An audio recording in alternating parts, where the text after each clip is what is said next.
Hello and welcome everybody. It's DH Thorne coming at you live. Looking forward to a little bit of a short stream tonight. Let's hang out for a little bit, talk about everything from magic to world events. Say hi to everybody first. We got what's that? Is that EA? I can never pronounce that. It starts with an E and ends with a wedding. Something about wedding. I don't know. What's going on, my brother? Wyatt Coverdale is here. Let's see, we've got Jockster and we've got SJR. Is that SJ? SJR? It sounds familiar. We got Seven here. We got Etropa. What's up, Etropa? How you doing? It's good to see ya. So I wanted to remind everybody, first things first today on this stream, in pretty much 22 days, right? I think that's right. 22 days. There is going to be an event in Newark, New Jersey. A lot of us are going to be there. I have at least 7 people RSVP'd so far, and it's probably going to be more than that, that are going to be meeting up at QXT's in Newark. It is a goth nightclub, and it's going to be starting, I believe, at 8 o'clock. There's an event called Iron Garden, and more information will be coming up again soon. I really got to do the video release talking about that. But if you are interested in coming to that, just make a plan to be at QXT's on the 30th of September at 8 o'clock for the event Iron Garden. It's, I believe, I might have to look it up, but I believe it's either $10 or $20 for the event and then another 10 or 20 for the club afterwards. So we're going to be doing both. We're going to be doing the event and the club. Now, the event is about 2 or 3 hours. I will be the keynote speaker for this event, and it's going to be all about the shadow. So that being one of the things I'm somewhat more, known for is my work on Shadownomicon. That is going to be the main talking point of the night. So I'll be doing the keynote speech, and, be there to watch the other presentations. So some people have already said they're coming. We got Eddie says they're coming. I believe Lamia says they might be coming. We're going to see. Going to be a bunch of people there. So hopefully, it's going to be fun. Oh, and Flesh Priest will be there.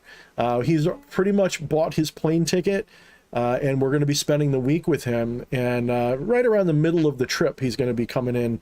Right around the middle of the trip, we're going to be going to Newark. So hopefully we're all still friends at that point, spending a couple days together, how that goes. But it should be cool. So we're all really excited. We're going to show Fleshy around all the spooky places. Yeah, well, of course, I'm sorry, Camilla, you'll be there too, of course. I always forget, you're attached at my hip. Of course you'll be there. But Camilla's going to be there too. And she's going to be all hot and cute and sweet and being on my arm, and I'll probably be on her arm, to be honest with you. I'll probably have to, knock people away because she's probably going to be all hottie. Yeah, so Fleshy will be here, and we're going to be going around to the spooky places in the area. We're going to be going to Kings Park. We're going to be doing Jane's Hill. We're going to be doing Sweet Hollow Road. And anybody who knows Long Island knows that those are the most paranormal active areas pretty much anywhere on Long Island. So we're going to be doing some events there. I might even buy a spirit box to go along with some of my other equipment and see if we can pick something up with Fleshy there. So that'll be a lot of fun. That's obviously not a public thing. But yeah, so Newark, New Jersey on the 30th at about 8 p.m. at QXT's. It's QXT''S. But it sort of sounds like you're saying QXT's, like I tease you. And it's basically going to be a goth club. And it's going to be, I believe, 80s themed. But I think when they hold this Iron Garden event, they have a room that's still goth. So I have to check with the person organizing this. I'm getting from everything I've seen, people who go to this event dress up like I would dress up. So it's going to be pretty cool. So yeah, if you guys come, I'm also going to be bringing a very small assortment of Shadownomicons with me. I may be signing and giving a few of those out, especially to a couple of the people that are coming from a real long way off just for this event. So we'll see. See how many I get. See how many are coming. So what's up, Go-Go? Let's see. Lamia said she's going to bring the camera gear. Okay, that's cool. That'd be useful. Yeah, I mean, I might even try to stream some of this, depending upon how this works. Maybe I'll have Fleshy or someone, maybe my wife, can handle the camera work and stream it to this channel. So that'll be really cool if we do that. So hopefully, cross your fingers, that's what'll happen. But I'd like to do at least the streaming for it, because a lot of people want to see it but won't be able to make it. I'll have to check with the person running this. I keep forgetting to ask her, so I'll have to ask her if it's okay if we live stream it. But it would be really awesome if we can, just to get that presentation out for everybody. So that would be a lot of fun, especially for those who can't make it. But yeah, so it's going to be a night of magical presentations and hanging out at a goth club. How cool is that as a lineup? Now, of course, Newark is a little bit shady. So if you're coming, make sure you're coming with a friend, or, you know, hanging out with a group. Most of us are going to be staying at the Marriott that's like not even a mile away. It's like 2 blocks away. So we'll probably be walking to and from there as a group. So hopefully that will work for everybody. Yeah, so that should be cool. Hopefully everybody can make it. And hopefully everybody can, if you have to spend the night at that hotel, it would make it a lot safer for you, for sure. Okay. And apparently Eddie's going to be having a satanic orgy of 1 or 2 people that, you know, he wants you guys to watch. So make sure you guys are ready to watch that. So yeah, so we won't be streaming the whole night, Joxer. It'll probably just be that that event, and maybe we will just record it and then put it up later. We'll have to see what they allow. If we're allowed to stream it, I'd like to stream it. I'm sure if they let us record it, they'll let us stream it. So it may just be a matter of bandwidth, and if there's enough bandwidth to do a stream, we'll do it. Because we can stream that right off of a phone that has my account on it. So probably my phone would be used for that. So that would work fine. You know, we could just do that. It wouldn't be too big a deal. So anyway, guys, what's up? Hello to everybody. What's on everybody's mind tonight? What do you guys want to talk about? Lumia says, why do you think I need the camera? Ew, you guys are going to be gross. This is a child family event. Yeah, so this is going to be pretty cool. So what's on everybody's mind? Apparently, you know, I am from America, and I know that's obvious, but I'm from America, and like, you know, everyone here calls it the Queen. Dude, that's not my queen. I don't know what you guys are talking about. That's just some old lady, right? Like, didn't we like have a revolution to like avoid that? Anyway, but yeah, you know, how's that go? Whatever. Rest in peace. You know, I don't know. Whatever you say about the royalty. Long live the king. You know, all that kind of stuff. I guess Charles is in charge now, but and I guess, you know, everything that implies. There's obviously a lot more to it than that. We could get all into conspiracy theories about that stuff, but I'm not going to do that. So I'm not going to get into that. That's not my cup of tea, even though I do love tea. I'm not into that stuff. You know, the German royal family and all that stuff. Yeah, Etropa, inbred motherfuckers and all that shit. I'm not into that. I'm not an Anglophile. I don't understand it. It's not my thing. That does not mean that, you know, there isn't some charm to it, especially if you go back to like the 60s and 70s. There's definitely some charm to it that like I could understand why you might be. If you're like, you know, a boomer or above, I can understand why you'd be into that a little bit, but I'm not really into that stuff. No, thank you. King Chucky, King Chucky the Third. I mean, what was she, 96? Hecka says she must not have gotten enough. I can't even say that word. I bet you it shadow bans you. She must not have got enough of the adrenos to keep her going. I mean, I heard something about blood transfusions. Someone important to me was talking to me about that today, about how she was getting blood transfusions or something. I don't know, man. Look, it's all dark. It's all mysterious. And she was old, right? Let's just be honest. She was old. What do you expect? Old people die, right? So, but I will say this, okay? Everybody listening? Moon conjunct Saturn. Her age, the number of years it's been since she became queen, the age of her brother, who is now king. A lot of sevens in there. Okay, some very shady and mysterious stuff going on. All right. Is it coincidence? Don't know. But it is interesting, right? It is interesting. So, yeah. Akabli Tariq, I can see your message. I don't know if everybody else can. So, yeah, it's on there. I see it. Yeah. So what's on everybody's mind tonight? What do you guys want to talk about? There's so much stuff going on. You know, I mean, I don't want to linger on politics too much at all tonight. I'm kind of not in the mood. You know, I have a theory that I don't know if it's HARP or just algorithms on websites or the flicker rate on my LED lights. But, you know, I've been noticing a trend where I'm perfectly fine. And then all of a sudden I just like anxiety must check, you know, internet must argue with people, you know, all that kind of stuff. And I'm wondering if they have, you know, it's been going on for a while, but it seems like it's gotten worse for me once we got more of these LED lights put in. Maybe there's something to this flicker rate shit. You know, it is a little bit weird, you know, the mood swings that can seem to happen to me. And it's like, I want to look away from the internet and just be completely free of the drama. And it's like, I'm just hooked on the drama. It's really annoying. So I've been doing my best to stay off it this week, and that definitely helped. But yeah.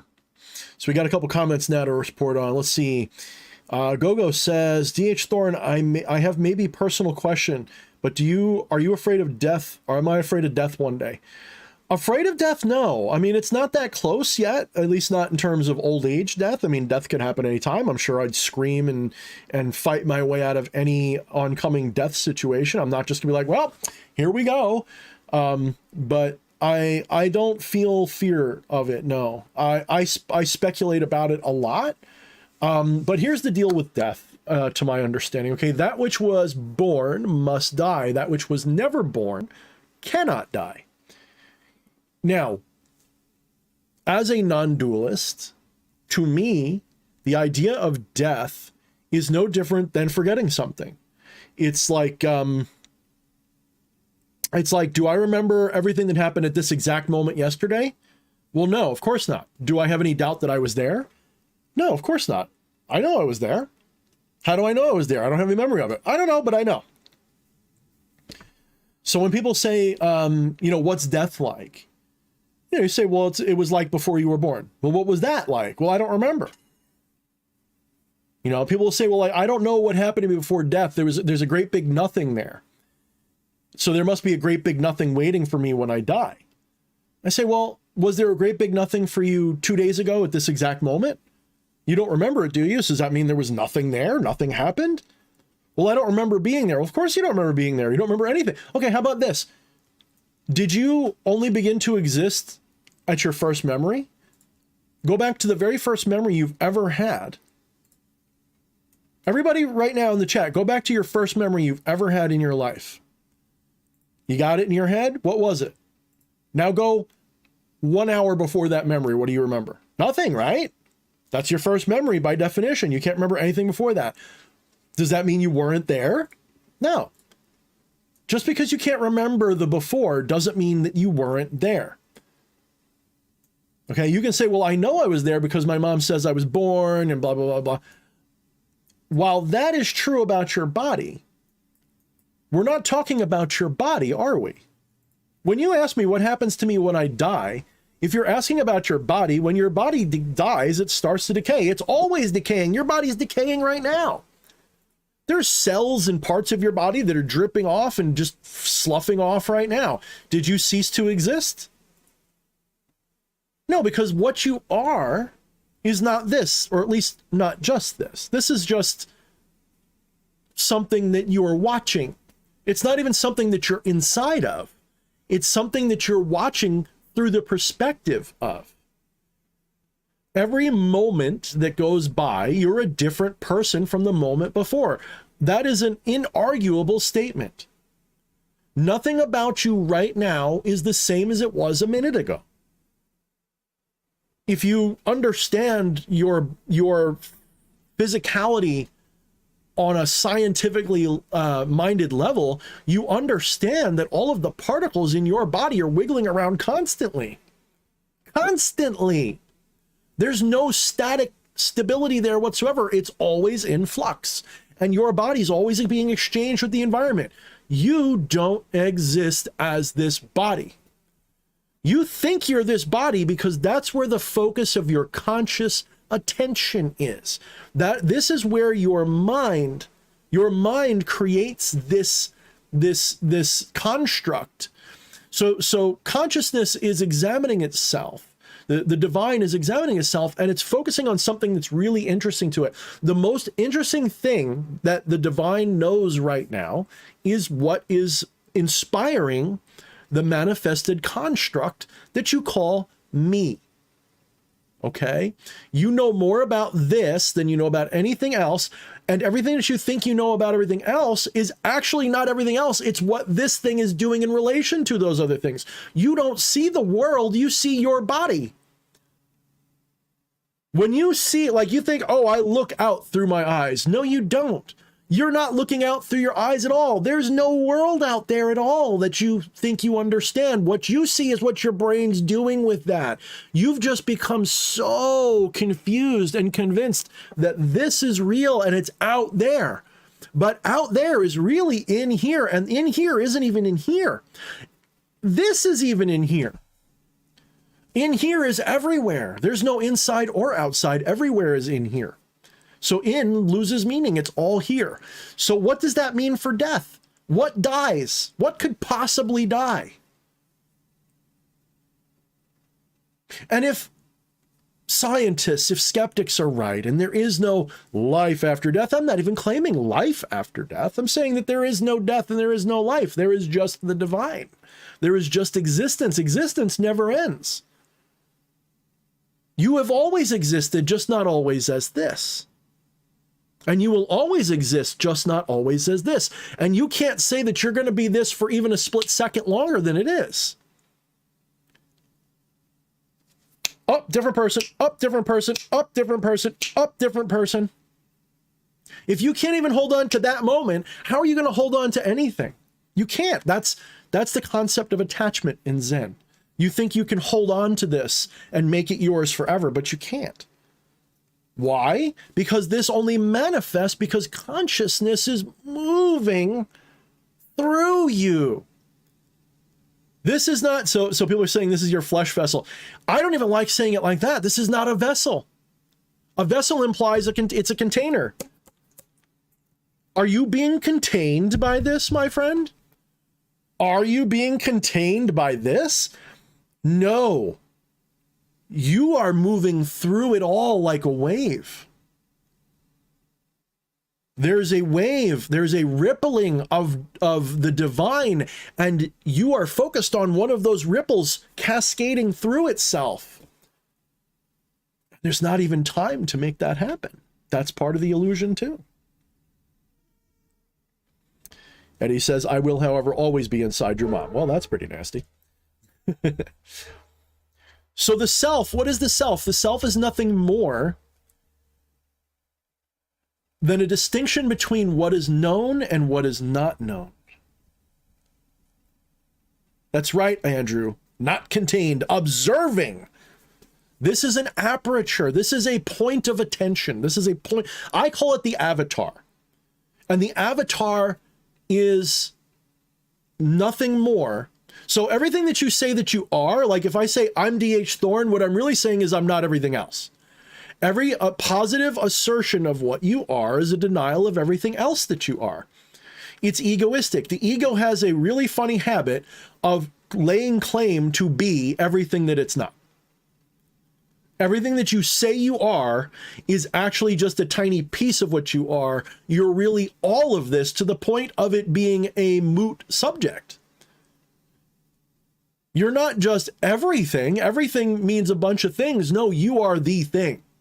And that thing is all there is. So therefore, even calling it a thing loses meaning. You are an is. You are not an is something. You are an is. Okay? The divine is. That's all you can say about it, is that it is. It exists. Boop, done. But since there's no other thing that it could be, since it can only exist, to even say it exists is bad, because there's no alternative. If it doesn't exist, it doesn't exist, and there'd be nothing to compare to. So it can only exist. It is the monad. It is Brahman Atman. Okay? It is. Period. It is. But to even say it is a positive assertion which flies in the face of what it is. This is why you can't linguistically explain it. It can only point with these weird paradoxes. Once you start recognizing it, you can start to transcend it, not before. So when we talk about death, when you say, I'm dying, I'm gonna die, that's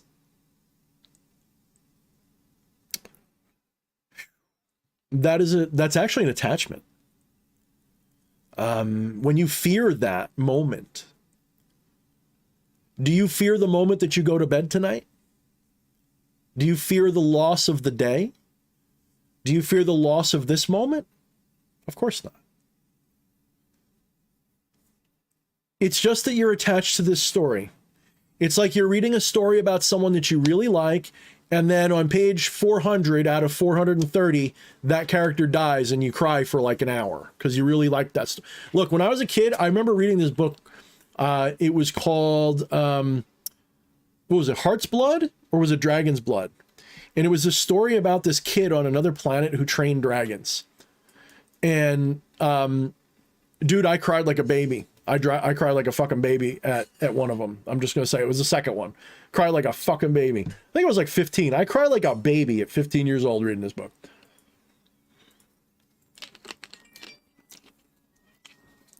Okay, I see someone is in crisis. Let me go to this. Akabli Tariq. Okay, he says, please, Mr. Thorne, I'm currently struggling with suicidal thoughts and I'm lost in life. Do you have an insight or a solution to this problem? I lost hope in life. All right, first of all, that's real heavy, bro. I have to do the responsible thing first and foremost. And I've got to direct you. But more than anything else, let me talk to everybody else. Like, turn off your monitor for a second or something.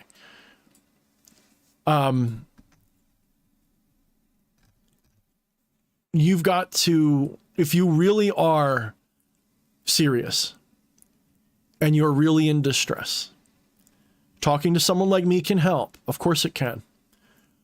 But I have to do the responsible thing and say, please, please, please, please seek out a professional. That's not to say that there's things I can't do as a compassionate soul to help another soul in pain. But I can't save you. No one can save you. It doesn't work that way. You're telling me this because you're saving yourself right now. You have to realize that you're reaching out because you're not going to do it. I'm not saying that to challenge you. I'm not saying you should. I'm not saying you shouldn't. I actually believe that it is the right of every living being to choose whether it lives or not. I'm not one of these people that says you must live forever. I'm not one of those people that makes life some kind of, look, I'm not saying life isn't precious, but I'm not one of these people that says that life must be protected at all costs, including your own free will or something. Okay? If it is truly, truly, truly your heart's most deepest willful need, I am not going to judge you one way or the other. But if you are in agony, if you're in distress, and you know that you don't want to, this is not what you want, but you hurt so bad and you can't think of anything else. If this is an ideation that won't leave your mind, my unorthodox method to dealing with that is to not be angry at it, to not fight it. I don't mean to not fight and go do it. I mean, don't humiliate that feeling. Approach that feeling with as much compassion and sympathy as you can. That part of you that is pushing you into that feeling is a valid feeling. And it must be embraced like a child in need. You cannot yell at this thing and say, stop, I don't want to die, I hate you, stop it. You need to listen to why. You need to embrace this, not to do it. Obviously, you don't want to do it, right? So if I'm not going to tell you to go do it if that's not what you want to do. You wouldn't be saying this if you wanted to do it. You don't want to do it. So that is the next thing, is to recognize you're not going to do it. I don't mean that as a challenge. I mean that as you're saying you don't want to, and you are the ultimate arbiter of this. Not me, nobody outside of you, not even this feeling can make you do it. You have to take the step, and you're not going to. If you were going to, you wouldn't tell me about it. You wouldn't be saying, stop me. Help me to not do it. So, take a deep breath. Take a lot of deep breaths. Of course, Akabli, I understand. He says, I don't want to do it. I'm looking for a way to end the suffering with it. I understand that. But one thing you've got to recognize is that, look, Buddhist doctrine is very wise. It's one of my favorite ones. I apply it to a lot of things. I am not specifically a Buddhist, but Buddhism is one of the better ones. And one of the Four Noble Truths is life is pain. Pain is necessary for pleasure. Suffering is necessary for bliss. You must embrace this. I know it hurts. I don't know what you're going through. Maybe you lost the most important person in your life. Maybe you lost your legs. Maybe you have a heart condition and it hurts all the time. I don't know. But to be brutally honest with you, that actually is not what's important. Because everybody's got something that is agonizing to them all the time. So what you have to do, you've got to embrace that shadow of suffering. You've got to realize that that suffering is important. You've got to transmute that suffering into compassion. Compassion is actually how you deal.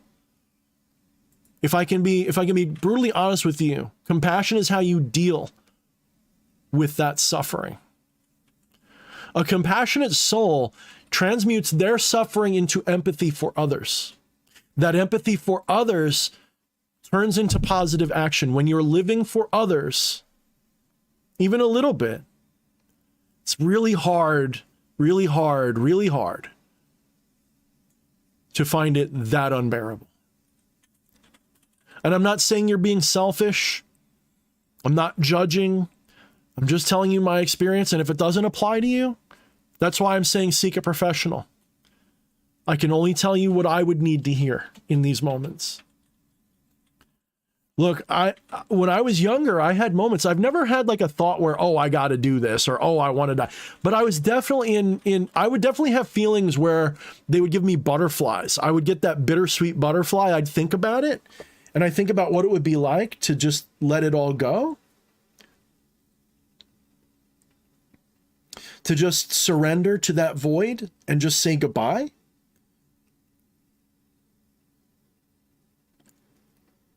But at the end, I realized that that wouldn't solve anything. You can obtain the peace that you're seeking in life. It's absolutely attainable right now. Do you know what bliss really is? It's not happiness. So most people make the mistake to think that the opposite of suffering is happiness. Because happiness is a pleasure, right?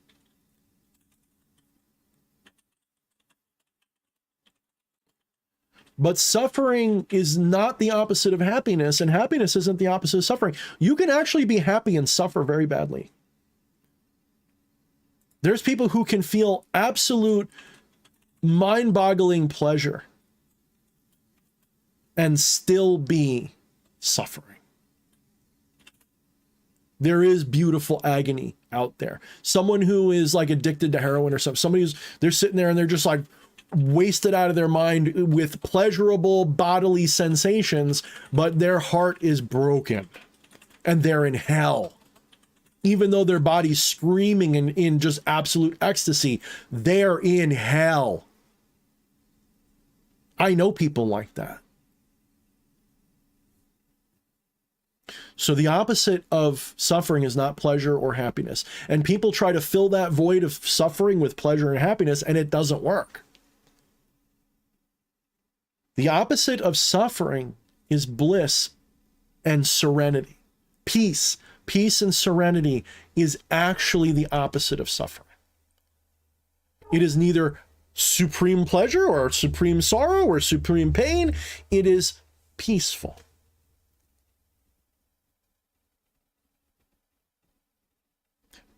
The reason why pain really hurts you, and when I mean hurts you, I mean why the physicality or the situation can cause suffering, is because of attachment. That attachment doesn't mean that, oh, I just like it so much and I don't want it to go away. Attachment also means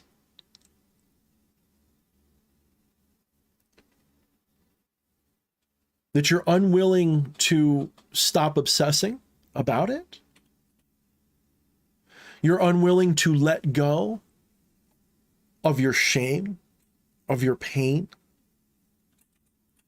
And Andrew just said it well. I don't know if he meant this for this or something else. You think you're not supposed to. Andrew, you get a brownie if you meant that for me, because that's exactly right. You think you're not supposed to feel good. You think you're not supposed to let it go. If you're experiencing shame, then you feel like you're not supposed to feel better. You know, when I listen to either Johnny Cash or Nine Inch Nails, Trent Reznor, song Hurt. I'll listen to that song when I'm really down. Both versions, all of them. And I'll also listen to I See a Darkness. But in particular, I'll listen to Hurt. And I will listen to that shit and I will think every thought, every line. And one of the lines that sticks out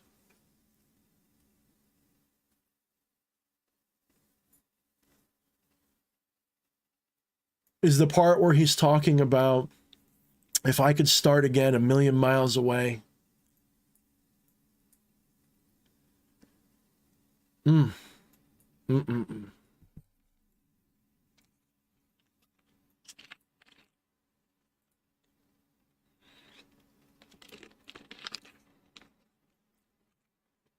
My friend, I do empathize. And my compassion reaches out, and, you know, I don't think there's really anything I can do to make it better. I can't change it for you. Is there magic you could try to do? Of course. But, you know, my view of this stuff is magic is an interesting tool, and it's part of a bigger repertoire. The more important thing is to master transcendental meditations, practices which put you into a frame of mind so that suffering is just another experience. It's not who you are. You see, you cannot stop suffering and pain. What you can do is not be the suffering and pain. You can recognize, my friend, that you are the divine. You're not a Qabli Tariq. You're not that guy. I think that's a guy. My apologies if you're not a guy. Whatever you are not that. You're the divine experiencing that. Push away all of this noise. Push it all away for a minute. Focus on the consciousness that is aware of it. That's what you are. You're not the body. You're not even the history. You're not whatever happened to you as a child or whatever it was you did as a child. You're not the person that wronged you, touched you, abused you, whatever. You're none of those things. That is not you. Even if you want to be a materialist about it, if it's been more than 15 years ago, that was a completely different body. Whatever was done to you or whatever you did 15 years ago, that wasn't you. That was a completely different body. I'm assuming I don't know how old you are, but let's just pretend. It's a completely different person at that point. The only part of you that's the same as when that happened is the enamel on your teeth. That's it. Are you the enamel on your teeth? No, of course not. It's the ship of Theseus. It continues to be rebuilt constantly, and you're not that person anymore. You haven't been that person. And even if it hasn't been 15 years, you've changed a lot since then. It happened to a completely different person. In fact, it didn't happen to you at all. Nothing happens to you. It happens to the person you think you are. Think of it like you're playing a video game. Think of it like in Legend of Zelda. You're playing Link on a computer screen on a video game, and if Link gets killed, you don't die, do you? Of course not.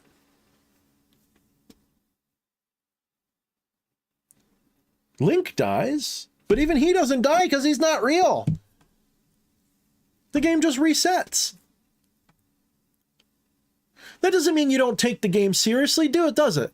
People go like, oh, Thorne, that's an unhealthy attitude. That means you don't take the game seriously. No, no, no, no, no. You can still take the game very seriously. I play to win.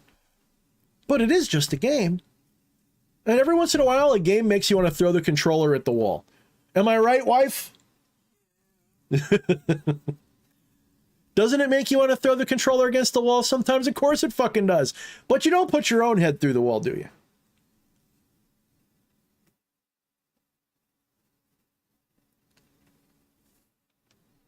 Of course, Tariq. Of course, you're welcome. Don't worry about it. Empathy is free, dude. Don't thank me for that. Empathy doesn't cost me anything. In fact, I don't have empathy like other people do where I feel it for you.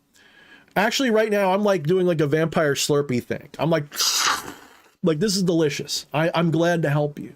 I sincerely am. I want you to not just feel better, but there's nothing to fight off. Don't fight it off. Embrace it like it's a lost child. Embrace it like this is a child that needs to be hugged, not scolded. This part of you needs to be embraced for what it is. Because if what you said is true, and this has to do with you being a child, the thing that is suffering is a child inside of you and needs to be hugged. It's a small childlike shadow. You need to embrace that little shadow and say, it's all right. It's gonna be okay. You're free now. You're safe now. Because you are. I don't care what you think is coming. You are, because you're not that. You're not that. You're something way, way, way, way more. Oh, hold on.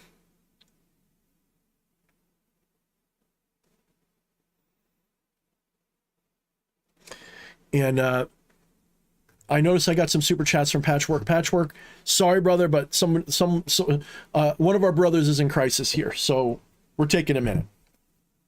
We're taking a minute to speak to them. All right?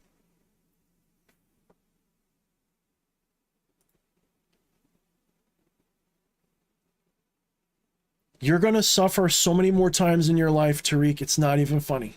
And if that scares you, you need to embrace that suffering more. Whenever I'm having a bad day, I realize it's going to happen again. That doesn't mean I'm always okay. That doesn't mean it doesn't have an impact on my body or my psyche. That doesn't mean that I don't, get depressive or anxiety. What it means, though, is that even in the worst of those moments, the only time that I really suffer it is when I forget that I am not this thing that hurts. When I forget that I am not this thing that hurts, that's when I suffer.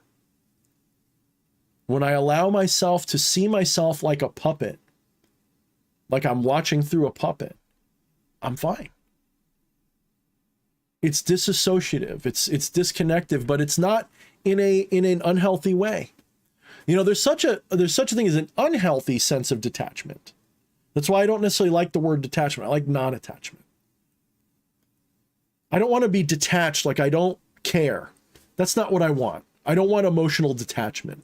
What I want is to feel everything, but realize that I am not that which is feeling. That is to say, I am not that thing that is feeling that.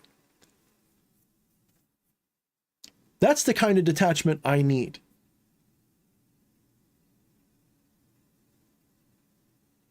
Actually, ZTV, I would actually, like I said before, I don't know if you caught what I said before, the opposite of suffering is not happiness. People think it is because it feels good. And they go, oh, when I feel good, I'm not suffering. No, you can feel really good and suffer. Ask anybody who's had an addiction to the correct chemicals. Trust me, you can be in absolute hell and still feel wonderful. Someone who goes out and does escapism stuff, like, maybe you're someone who likes to get real high and stoned and play video games or something because you can't deal with your life. You feel good, but do you feel better? No, you don't fucking feel better.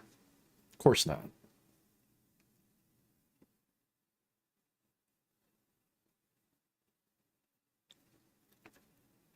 Of course, you're welcome, Akabli. If you're completely welcome. Don't thank me. I mean, you can thank everybody else if you want. Don't thank me at all. There's no thanks for this. If I didn't do this for you and wasn't happy to do it, then I don't believe that I am the universe. You understand? I see you as me. Yeah, it doesn't mean I have to like you or love you or treat you good, but it means that I look at you and I go, there's me in another body suffering right now. What would I need to hear?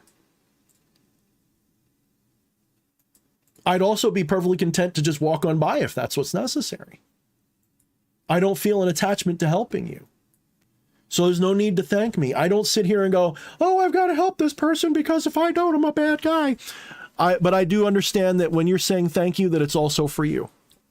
It's kind of like when I go and I do, like at Christmas time, I work at the nursery, the family nursery, and not a baby nursery, obviously. It's a tree and shrub nursery. And when I work there, people like to tip me. And, you know, I realize the tip is not for me, it's for them. So they can feel good. They want to feel like they're making me happy. That's what it's for, because they want to feel generous and good. And so what do? If I feel like I'm feeling generous, I will make sure that I thank them and I look happy. And if I feel like they're a jerk, I just say, and take them. Because some people, they tip you, but they're still a dick to you, right? Who ever worked in the service industry and knows that you can get tipped really well by someone who treats you like shit, right? And what do? Are you supposed to say thank you to them? No, those people, you just take the tip and quietly keep going. You just nod your head like,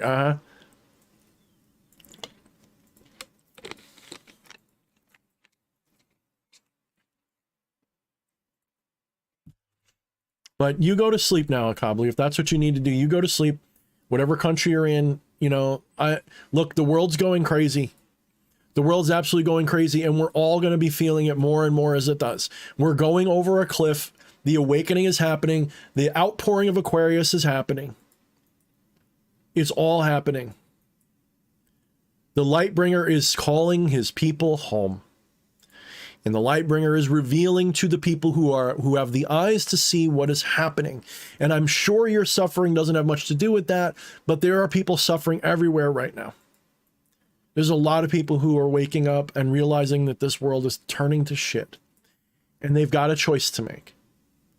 Do they want to ignore it and let it go off into shit and just be like, well, I hope somebody else fixes it? Or do they want to fight it and suffer the fight? Do they want to learn to be not attached to it and not care, but still do what they got to do? That's more my speed. I want to be non-attached, but still play my part. That's kind of what I need to do, is I want to look at it like, okay, the world's going to go off a cliff, but you know, I'm going to try not to suffer it. I'm going to just kind of like go with it. And try to stop it, as is my nature. And if it doesn't go off the cliff, I'll get the joy of being part of that resistance. But if it does go off the cliff, then I get the honor of being part of that resistance. So I win either way. Right?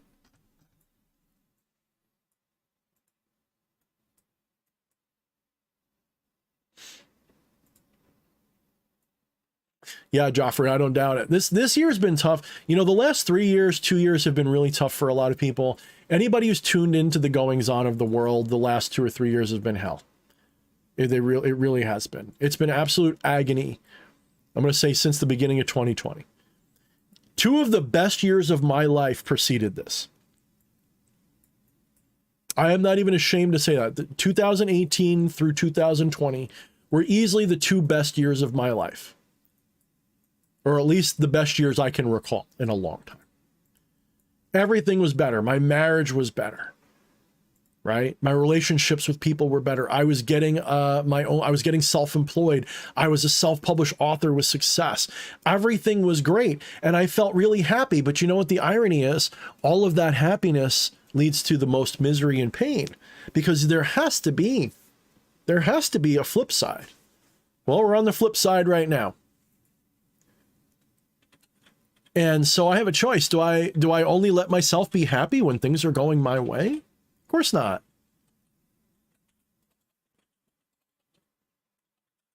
Happiness is not caused by external events. Happiness is a choice.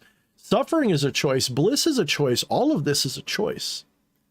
And when I say it's a choice, I don't mean it's a choice like you go down a path. It is all your will. If you are willing yourself to suffer, you will. And people say, Thorne, how dare you say that suffering is a choice?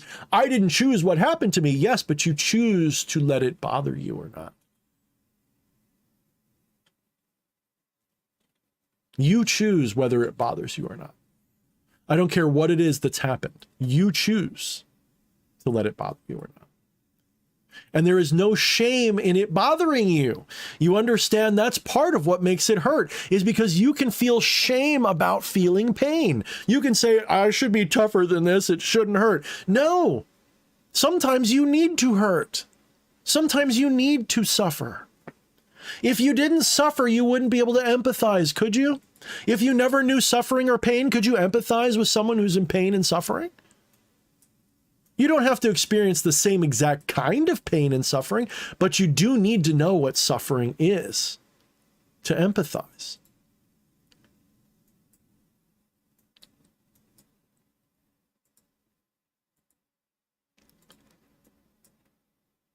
So, of course, you know, anybody that tells you that they don't experience pain or even suffering is lying to you. When you get these people say, like, I'm enlightened, and, you know, when you're enlightened, you don't experience suffering. That's complete and utter bullshit, depending upon your definition of suffering. You see, in a lot of ways, the Buddhist mentality of suffering and how you're liberated from it, it's a bit of a play on words. You know how a Buddhist will get around the idea of suffering? They will say, there is suffering, but there is no one to suffer. And I am no one. What does that mean? There's still suffering there, but they're not someone that suffers. That's their liberation from it. It still happens, but they're not attached to it as themselves. Suffering is just a cloud passing through the sky, but it doesn't leave a stain on the sky. In my own life, this is how it is. Bad things will happen. My wife and I will have a fight. I'll get hurt. You know, something bad happens in the world and I'm fucking mad at it. And it's a cloud passing over a clear blue sky. And every once in a while, those clouds linger, but they never stain the sky.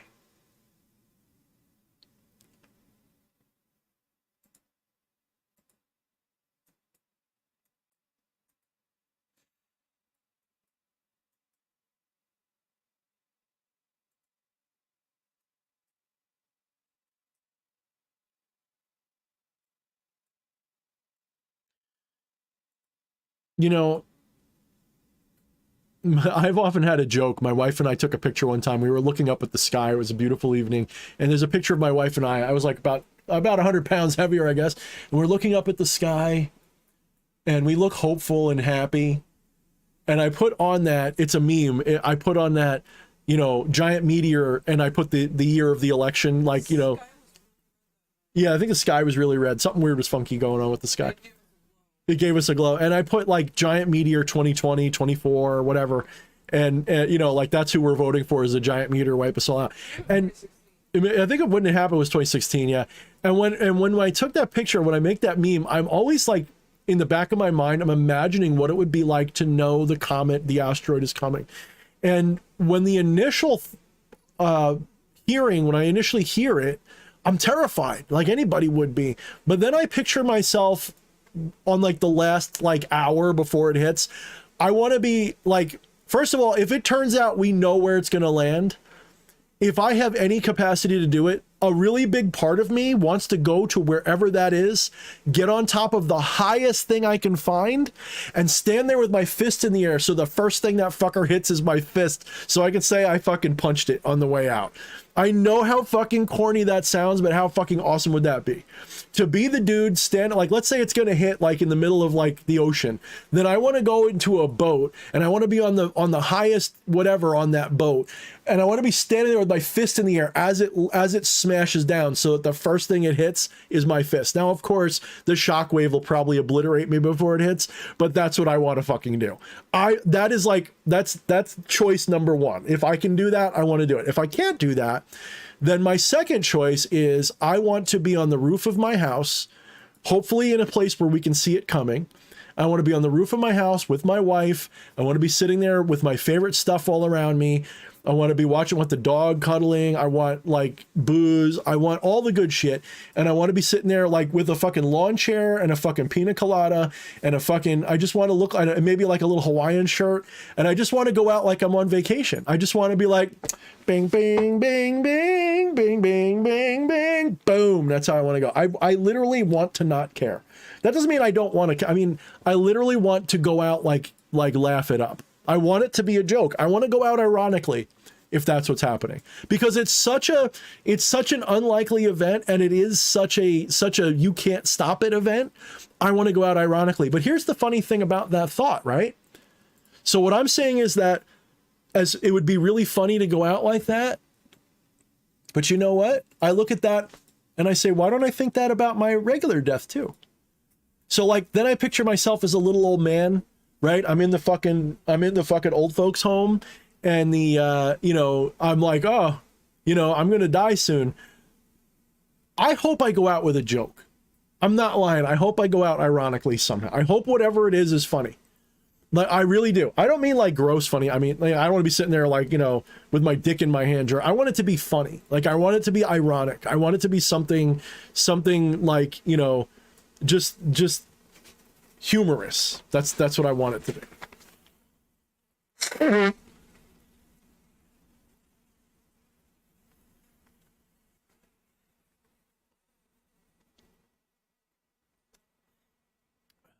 see. So Akabli says, what does it feel like or look like suffering without being there to suffer, having no eye to identify? So it still feels the same way. It's just that you're seeing it from a that's not me perspective. It's indescribable, except the best analogy I can give you is like you're playing a video game. This is a character that you're playing, and whatever happens to that character doesn't actually happen to you. You would know this, okay? It's not even an intellectual thing. It is a visceral realization, because once you've identified who you really are, you know it's not you. Let me put it to you like this, okay? Think of it like your hand. Now, nobody wants to lose their hand, right? Nobody's sitting here going like, yay, I want to stick my hand in a meat grinder, okay? But if you lost your hand, would you be dead? No. It would hurt, but did it hurt you? No, you still go on. You still experience the pain of losing your hand, but you didn't lose you. When you recognize that you are the divine, when you recognize that consciousness is what you are, you're not what you're conscious of specifically or limitedly. When you realize that what you're conscious of is just an activity of consciousness, it's different. It's more like losing a finger or a hand. Yes, it still sucks. Yes, you don't want it to happen, but it's not you that is lost.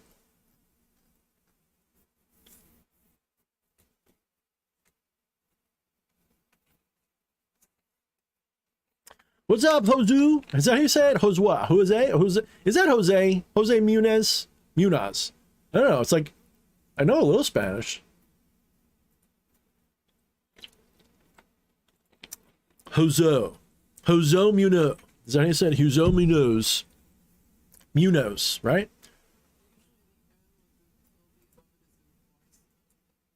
Is it? Is it like a Y sound? Munoz? Maybe it is Munoz, yeah. Yeah. Yeah, maybe it's Munoz. Jose Munoz. Well, welcome. What's up? Good to see you.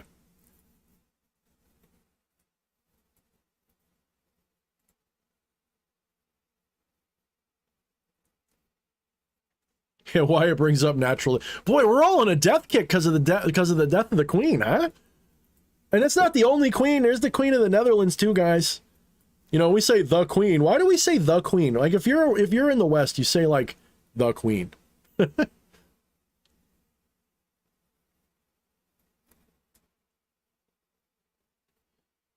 Munoz, thank you, Hecka. That sounds right. Shut up, woman. My wife's first response was, that's what I said, though. Men are speaking. Don't you dare interrupt us with your, how dare you. Isn't that the meme that like you see in like all the things now, like the women never get credit for being right? Seems to be the thing. Isn't that what they did with Lord of the Rings? I don't know. Yeah, Hecka says the N makes the N go nya. Nya. I don't know. I wish my wife had said that because she's going to come leaping through the freaking curtain now. So I got this new light thingy. I don't know if you guys can see it. I got it at Home Depot, and it's basically like a little crystal ball, but it's not just lit up. Let's see if I can get it to do it. There we go. It actually looks really cool. Like, look at this fucking thing. How cool is that? $20 plus batteries. That's not bad. I wish it could come in different colors, though. It only really does white. All right, but it doesn't pick it up good on the camera unless I hold it like right here, because when I put it over here, it just becomes a white light, and it's kind of boring. But it looks pretty legit right now. That looks pretty cool.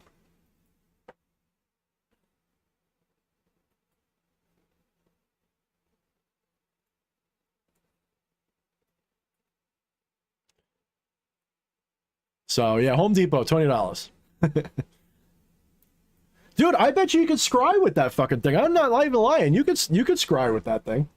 The pattern of the mist moving through it, you could absolutely scry with that. There's no doubt. Like, I often laugh because, like, for me, I like things that are natural. Like, I like candle flame. I like incense smoke. I like real fire. I like real mirrors. I like that kind of stuff. I don't like TV screens. But you know what? That shit would work right there. That's good. I like that. He says like he's watching fucking Joe. What is it? Fucking, oh my god. The video game guy. Joe, Angry Joe. Like he's Angry Joe. Eddie with the fucking comedy, he says that's a pondering orb. It is. It is. It's a pondering orb. Ew, Wyatt, what the hell, man? He says he'd buy my bathwater. Ew. Now, here's why I wouldn't do bathwater, guys. I mean, you know, it's cool if people want to do it. But, first of all right, you want to have a little bit of fun? Is there an occultist you don't like who does the bathwater stuff? Is there one that, like, bathes in the water and, like, sells it to people as, like, you know, rhymes with butt water? If there's one of them you don't like, buy their butt water. And assuming it's literally their bathwater, there's a little bit of them in there. Guess what you can use that for? It's called a tag lock. Yeah. I never quite understood why people would want to do that stuff, because it's just like you're giving people like an easy fucking tag lock to you. You give me your bathwater, I can curse the shit out of you with that. I don't care how much you think you purified it. That's still connected to you, bud. Yeah, sloot water and that shit.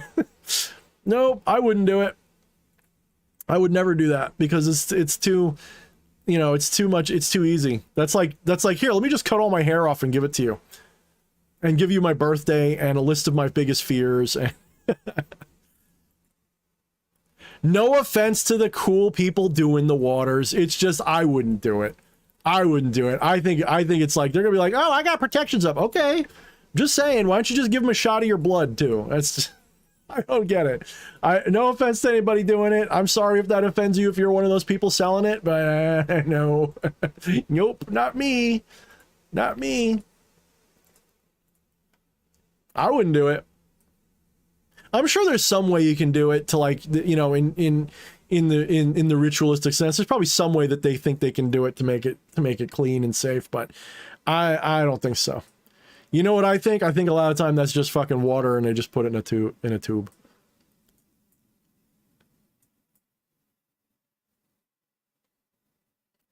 Oh, dude, Faustian. Oh, that chick. I heard about that chick who farts in the jars. She made herself sick from doing it so much. I think she was eating beans like 24/7. I think she did. Yeah, my wife says she thinks she prolapsed her rectum. She had to go to the hospital for it. Yeah. Ugh. Dude, what the hell, man? What the hell? Like, that's not even... Ugh. I mean, look, I'm not judging if that's your fucking kink and shit, but come on, man. Gotta make them dollars. It's not even self-respect. It's just like, you know.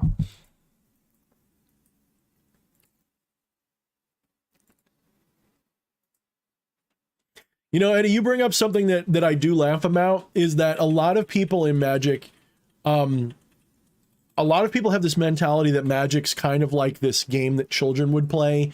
Like, okay, when you were a kid, did you ever play a let's pretend game with your friend trying to outdo each other?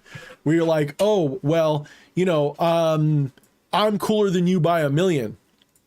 And the other kid, well, I'm 1,000,001 times cooler than you. Oh, yeah? Well, I'm 2,000,000 times cooler than you. Oh, yeah? Well, I'm an infinity times cooler than you. Oh, yeah? Well, I'm infinity plus 1. Well, a lot of times people's idea of Magic is like that. They'll be like, oh, well, then I will just create. So, like, I'll give you the best example. I'm going to create a servitor that's going to be a defensive servitor, and it's going to be charged by the magical attacks that hit it. And it's going to be immune and immortal, and nothing can hurt it. And whenever somebody attacks it, it just gets stronger, and it attacks the people who attacks me. So, you're basically doing, I curse you 1,000,000 times, I curse you 1,000,001 times, I curse you in infinity. It's a childish, like, tit-for-tat mentality, and I'm not saying... To me, it's just like, okay, at that point, you're not talking Magic anymore. You're talking about Fantasyland, in my opinion. It's just, look, we can all play that game. I don't think so. Patrick with the 5-spot. Imagine having your own fart jar used against you in a curse. That's what I'm talking about. That's what I'm talking about. Like, oh, hell no. But on the bright side, Patchy, couldn't you maybe make that fart jar a curse of its own right? I mean, I would think a fart jar is basically like, okay, let's put it like this. If you know how to do a jar spell, there's a lot of different jar spells. And the simplest one is to get a jar, put rusty, like, fucking coffin nails in it, and some fucking, some hornets or something, and some vinegar, and some piss, and all the worst shit you can. Put it in there with the tag lock, shake it all up, toss it in a river, and let it go downstream, right? Or bury it on, if you really want to fuck them up, bury it on their property. That'll really fuck them up. So, a fart in a jar, well, you know, you want to do that, you get somebody else's tag lock fart in it, put that in there, curse them with that, maybe. I'm just saying, that's a pretty interesting way to look at it. And Ash is selling golden semen. I mean, you could, you know, gilded semen could work. Behold, the noxious curse of broken wind in a jar. Thank you, Hecka. Yeah. Dude, that's a curse no matter what happens, because if they open the jar when they find it, you know, like, whew, ew.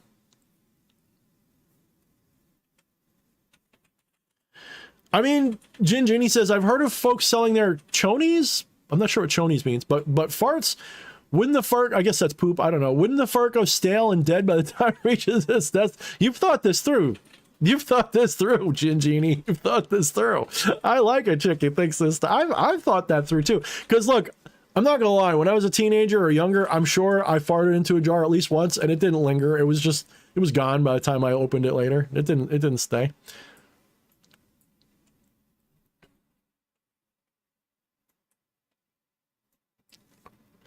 Yeah, people in China buying jarred fresh air. Dude, we used to have the oxygen bars, but apparently those actually do stuff because it's like pure oxygen, so you get like high off it a little bit.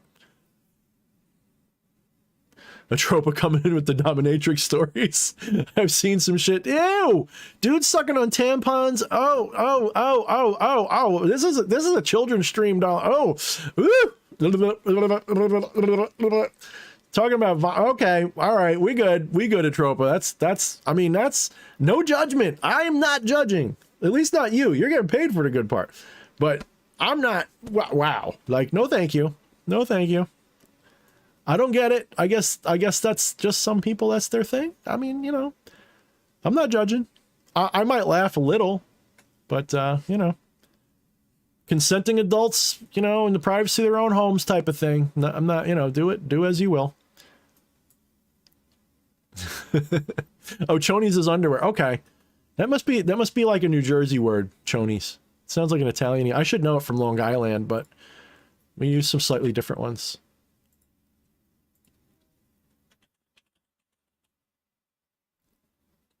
Eddie, yeah, good way to put it. I'm judging them, not the Dom, though. Yeah, exactly. I'm not judging the Dom. They're getting paid for something, and they're just having fun. I don't care. Gingini says, I lit my fart with a lighter once on a dare, and the flamed out and burned my fingers. I had a friend. He used to come over all the time, right? And we were watching TV one time. We were bored as shit, and I don't remember the exact sequence of events. I just remember that you know, back then I smoked cigarettes all the time. I had like a fucking fountain of cigarettes, piles of them. And I remember like I was like fucking around with a lighter, and he freaking farted, and I put it back there real quick, but I didn't look. Just as a joke, I just like whipped my hand back. There was a whoosh and a flash, and he's like, woohoo! Literally like cooked his butt a little bit. Like it didn't hurt, but Etropa says you want to hear more. I don't know, Etropa. I mean, you know, I'm assuming at least a portion of that payment is for that stuff to stay between the two of you. But like I said, I'm not judging. You can tell us all about these stories maybe if you make it to the nightclub. That might be some good. Like once I'm 3 or 4 Long Island iced teas in, then I think that'd be cool. But maybe let me get in a few Long Island iced teas before you tell me those stories. That way I can laugh my ass off. In a proper mindset. Gingini, I'm loving this chat. Still a juvenile. I mean, you know.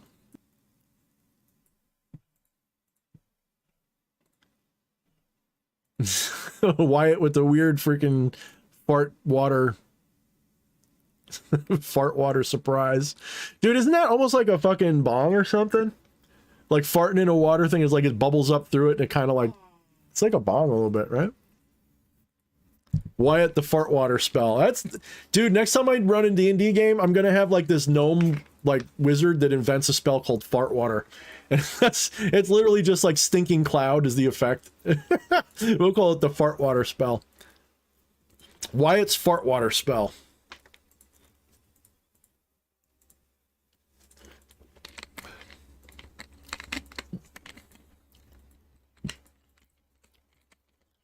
Oh, Alpha. He sounds like such a charmer. That's one of the things I'm prude about is farts. I really am. I have never intentionally farted in front of my family. It may have happened accidentally, but it has never happened on purpose. It's definitely happened in my sleep. Apparently I woke people up with it, but I've never actually done it in a loud kind of intentional way. It's one of those things, like, I'm like, I don't fart. I do. I really do, but I try to keep it to myself. I find ways to make it quiet or just nobody knows. And it's like, you know, I don't like a rip. There was a time I did though. Like when I was a teenager, there was a time I liked to rip it out, and I would make the world shake, but not anymore. No. Fartificer. Eddie, my wife just nailed you. Fartificer. Instead of an artificer, it's a fartificer. I love it. I love it. Oh, Wyatt. Oh, I think I get your joke. Yeah, you enjoying that. So, Wyatt, I'm never coming to your house, number one, but if I did, I'm never drinking anything that you hand me. It is now official. If you ever hand me a drink, the first thing I'm going to think of is, did you fart in this?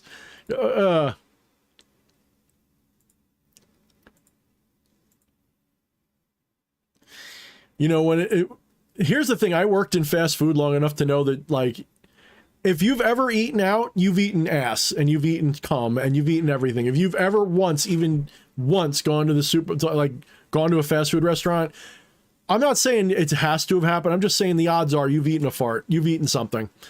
You've eaten something you don't want. God, we're supposed to talk about magic and shit. We're talking about farts. I mean, I guess that's fine. I mean, you know, there is the saying that I've coined, if all is divine, then nothing is forbidden. That means farts are a fair game divine topic. What is the non-dual reality of a fart? Well, a fart's kind of like the way you permeate the universe. You know, when you fart, it kind of spreads out. You talking about lima beans? Forget it. That's over and done with. I won't even touch lima beans because I already know. Lima beans are hell. Those things just destroy the world. They don't even taste good.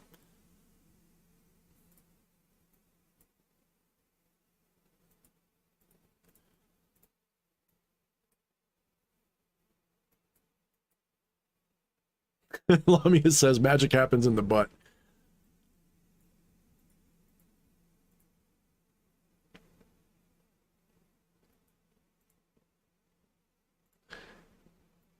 So reality is always pure, Andrew.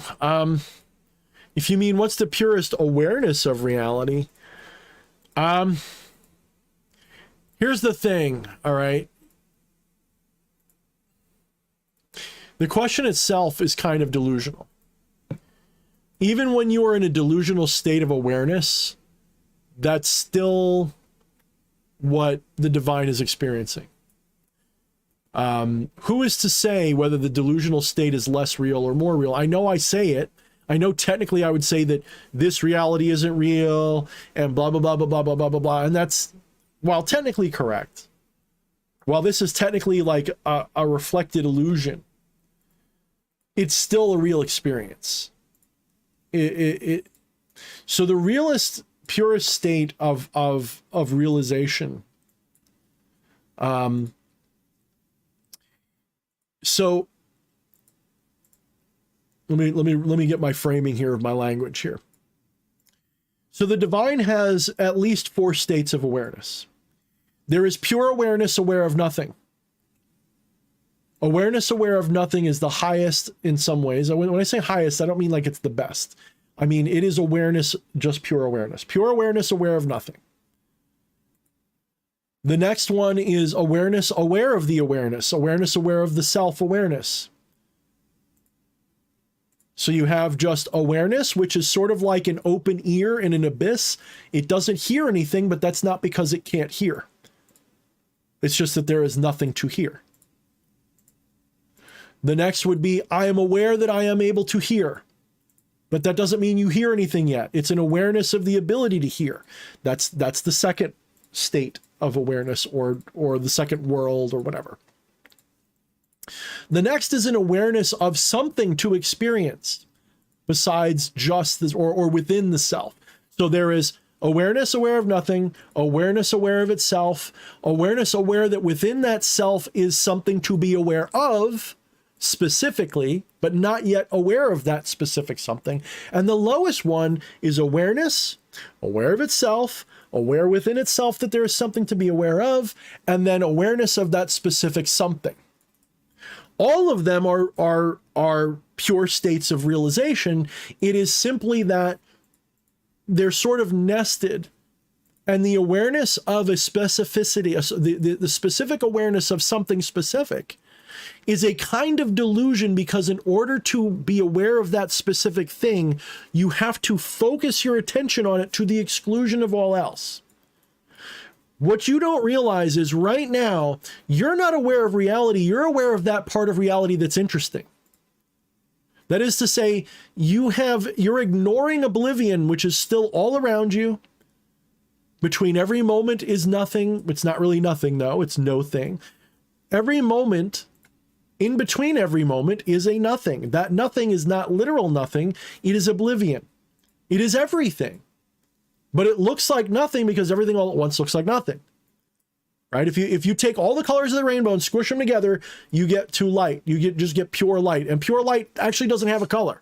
It's not even white. They call it white light, but it's only white light because it's usually refracting off of something or reflecting off of something that's purely white. Okay, but pure light actually is colorless. Pure light doesn't have any color at all. It's just illumination. It's just light. Okay, that's a trippy thought. Most people don't realize that.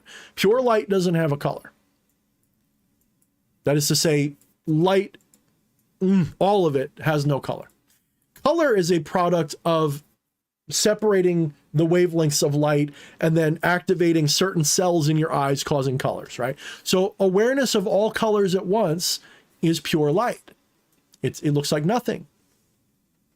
That doesn't mean it's nothing, though. It looks like nothing, because there's nothing to stand out. It's like when you have a deconstructive wave, a standing deconstructing wave that like if you ever play two sounds that have opposite peaks and valleys in their sound wave profile, they'll cancel each other out and you just get a hiss or a nothing. That doesn't mean there's no sound. It just means that it cancels itself out. You don't hear anything. So pure awareness by itself, just awareness, is like awareness aware of no thing. It's aware of no thing, not nothing. Awareness aware of no thing is not even aware of itself, because it doesn't have any distinctiveness. And if you go at this from Neoplatonism, you have the monad, then you have the next level. There's different models.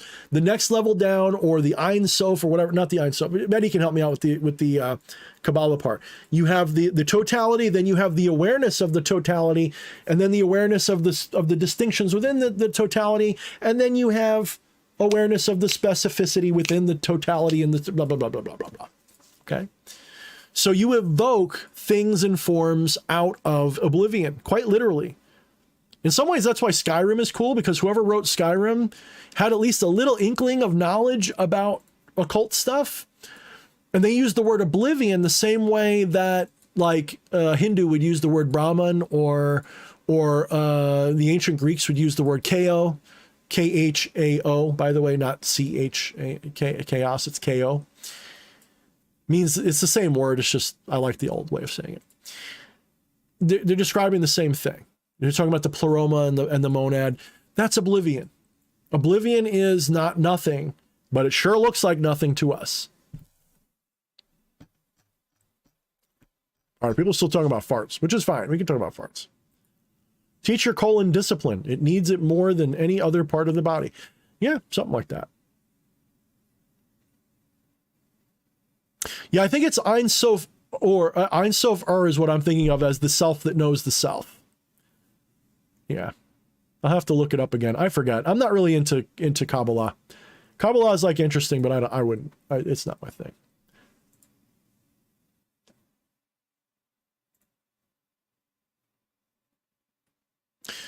Faustian, I am the LHP alternative to Sadhguru. In fact, I'm better than him because I didn't murder my wife. I'm kidding, allegedly. I'm saying allegedly. I do wonder about that motherfucker. If you ever look up the story about how his wife died, I'm just saying allegedly, guys, because I can't say that I really believe it, because then you get in trouble. But look into how his wife died. And look at who he hangs out with, the WEF. If you know anything, you know something fishy's going on with that dude. However, Faustian, Sadhguru was not the actual one who started that.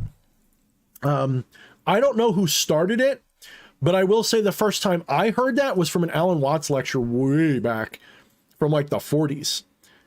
He described it as no thing. And I don't know who really started it. It might be an old Buddhist saying. I don't fucking know.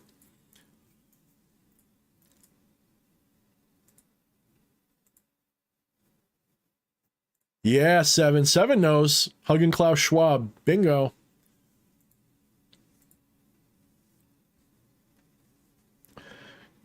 Now, I will say this. I would actually see, because I'm willing to actually sit down and break bread with my enemies and learn from them.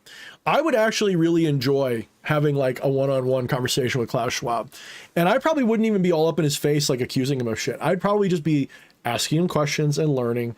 And I might even just act like his buddy and try to get to know him. I really would, because it's like, I'd want to know, like, how true is the fucking conspiracy shit that I hear about him? Because, you know, you want to be really scared. It's not Schwab. He's scary. Look up Yuval Harari. That guy will fucking scare the fucking white off rice. If you listen to what he says, that motherfucker will scare the white off rice. I'm not kidding.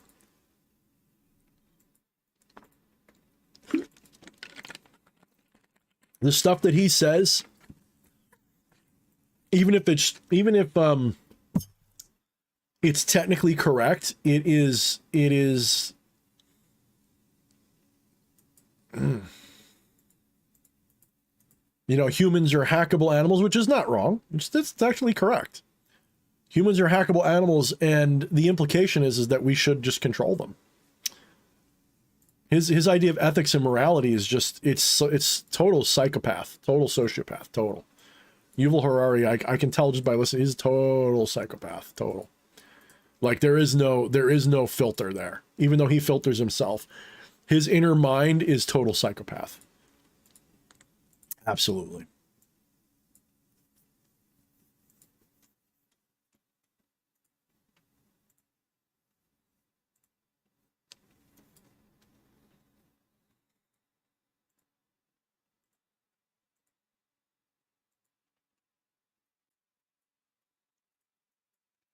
I mean, you know, it is weird because lately, you know, with everything going on, I have not, you know, I've sort of dropped the ball. Like I've been looking at my financials lately, and I'm no longer fully self-employed, right? I don't bother with that anymore. Not that I say don't bother at all. It's just that like, that's not where I'm getting my main income from anymore. I've sort of had to go back to part-time or more than part-time at my other job, because I've kind of let this ball drop. I've been so focused on other things, and I haven't had the time to really do this as a career again. My book sales went off a cliff a little bit. And honestly, it's been like, what, 2.5 years since I released my last, no, 4 years almost. Almost been 4 years since I released my first book. So, obviously the sales are going to be down for those older books, right? I've got to release a new book if I want to actually get back in the game. But I keep thinking, like, soon I'm going to, when I come back, it's going to be with like a big roar, and hopefully I'll start a new major project that will be both beneficial to the community, but also to myself. It's got to be both, right? Like it can't just be one or the other. If it just benefits me, what's the point? And if it just benefits the community, well, then obviously I'm just sacrificing. So there's got to be give and take, right? I'm a capitalist at heart. So there's got to be some give and take there. But I keep feeling like, I'm in a holding pattern right now, and that's going to have to come to an end at some point. I'm going to have to put out something, and that's coming. I can't say too much, but that is coming. I just got to get through this period, and hopefully it'll come through.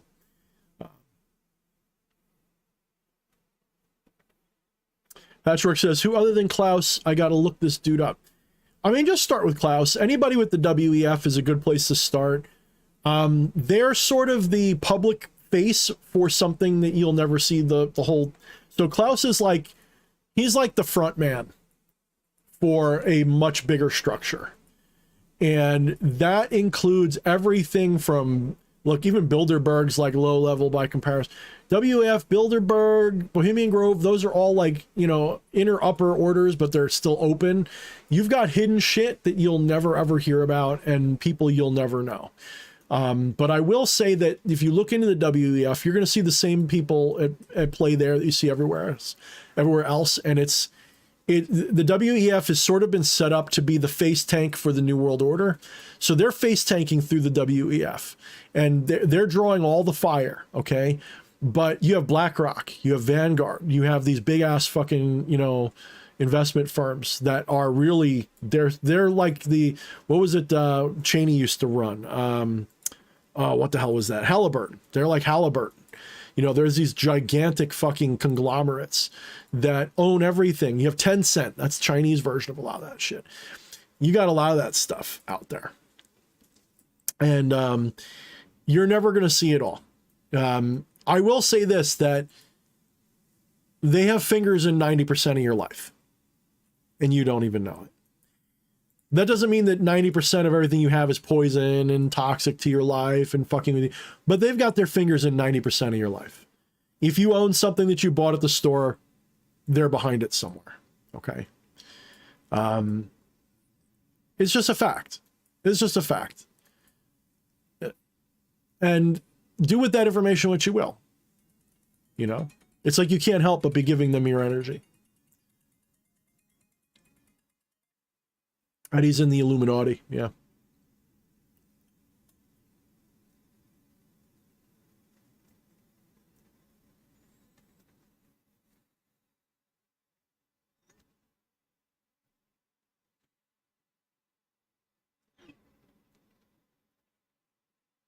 I'm just reading comments, why it's talking about putting fingers in holes. I don't know.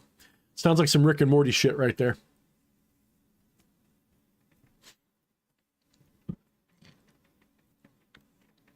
Let me scroll up. I think I missed some chats from earlier. So what time is it? How long have we been?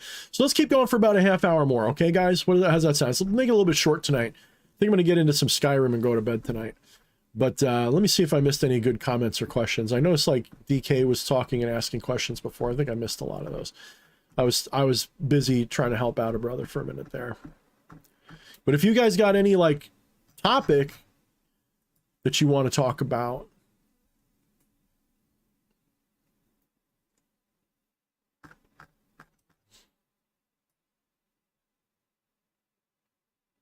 I could always play Skyrim for the stream, but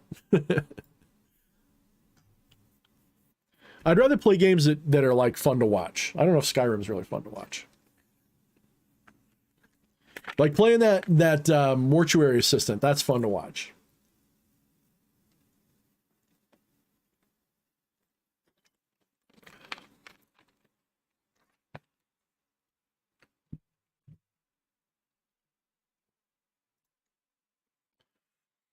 Before anybody says anything, I know I support Trump a lot, but don't make the mistake in understanding that I think that Trump is not one of them. It's just that he represents part of the cabal that's in civil war with the other part. Okay. And, you know, I'd rather side with the farmer that wants to keep me in an open air farm for now, because I can always escape from that. I can't escape from the one the other ones are doing. The one the other ones want to do, your brain won't even be yours. Okay. And they've already got us halfway there. I can tell because I can tell by what people talk about. They are controlling the narrative that everybody thinks about. Even if you don't realize it, you know, for example, everybody's all up about this fucking Queen of England shit. I joke about it, but I know that it's unnatural for us all to care about that right now. Okay. It's really unnatural for all of us to worry about that. It's not in our lives. That woman doesn't affect you. Never did. Well, maybe if you live in England, maybe. But even if you do, she doesn't affect you. Not like your neighbor does. Not like your spouse does. Yet everybody's thinking about it. Everybody's talking about it. That's an unnatural state of affairs. There's nothing wrong with knowing about it. It's just, my point is, it's unnatural for us to be focused so much on that when there's so much else going on. That's right, Gingini. I can't care less about a celebrity I don't know. I that's not to say that I never feel anything for them, like especially there's one that I do like, but yeah. I'm more inclined to celebrate. That's right, Etropa. Fuck that inbred bitch. I have royalty in me somewhere. I think it's on both sides of the family. On one side it's German, but that's further in the past, so they don't count it. But on my grandmother's side, my mother's side, I think there is more recent enough blue bloodery that, like, if a whole fuckload of people die, like a whole lot, I mean like a whole fuckload of people die, not like a whole country worth, but a whole fuckload of people die, like the movie King Ralph. I could be important someday. Like, I would have to be like a lot of dead. We're talking like hundreds and hundreds, right? It's not like King Ralph for like a dozen. There's like a few blood cells in me floating around from something important. I have to ask my mom. She still knows. It's not enough for me to, like, that and a quarter will get me a fucking, you know, I could put it in the bubble gum machine and get something out of that. That's all it doesn't mean anything. Like, I joke around about it because it's like, people make such a big deal about those things, but it's funny. Yeah, no, I'm not inbred Etropa. No, not like that. Yeah, no, I'm not like that. None of that stuff. It's more like, I've shown Eddie the names of people. The governors of entire countries. And by governor, I mean the colonial governor, not the fucking, like, you know, elected governor. I mean, like, literally, like, you know, local king, basically. In recent-ish memory. 3 greats back. So.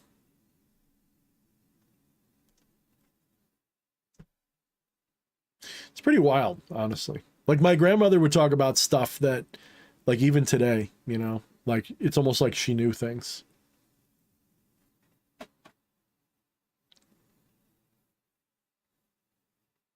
Yeah. Whew.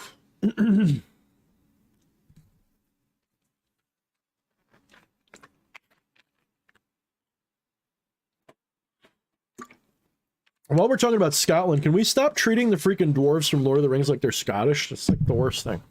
They're all freaking Norse names, and they talk in Scottish brogue. Like, what the fuck?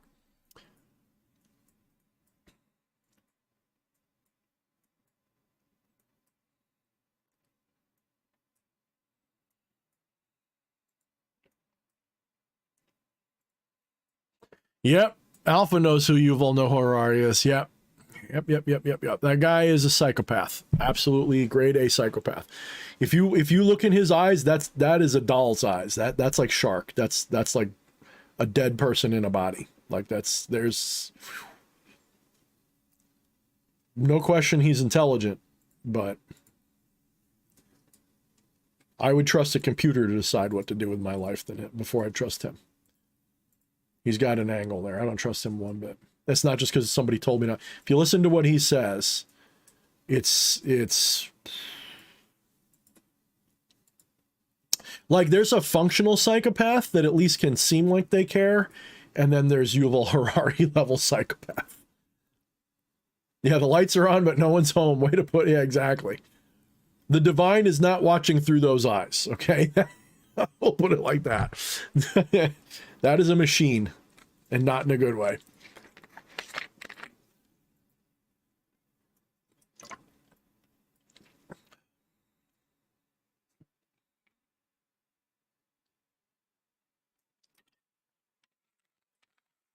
That's not to say that nothing he says isn't intriguing. I am an intelligent person. I enjoy other intelligent people, even psychopaths. I like listening to what he has to say. I'm actually subscribed to him. I watch his stuff and I listen to it. And every once in a while I go, yeah, that's actually very brilliant. The problem is, right?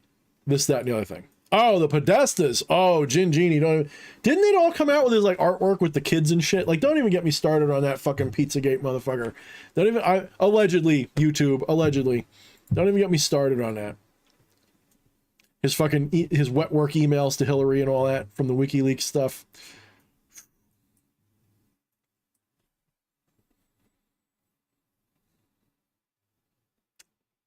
NPCs are taking over Patchwork. So, yeah. There, you know, that's true in more ways than one, because when you look at what Twitter's doing with the bots and what they're allowing with shill accounts, you're not wrong. When you go on Twitter, okay, they use, allegedly, they use bots and they allow troll farms, shill farms run by different countries and organizations that literally are there to highlight and sway public opinion. Kind of like when you go to a carnival and they have like, you know, an act, they'll put barkers in the crowd. They'll put people in the crowd to like get the applause going. That's kind of the role they serve. They will troll people to get, you know, dog piles to start. They will parrot things. They'll actually use algorithms for some of the bots. The shills will read from scripts. I'm not kidding. They copy paste stuff. I've seen them do it, kind of.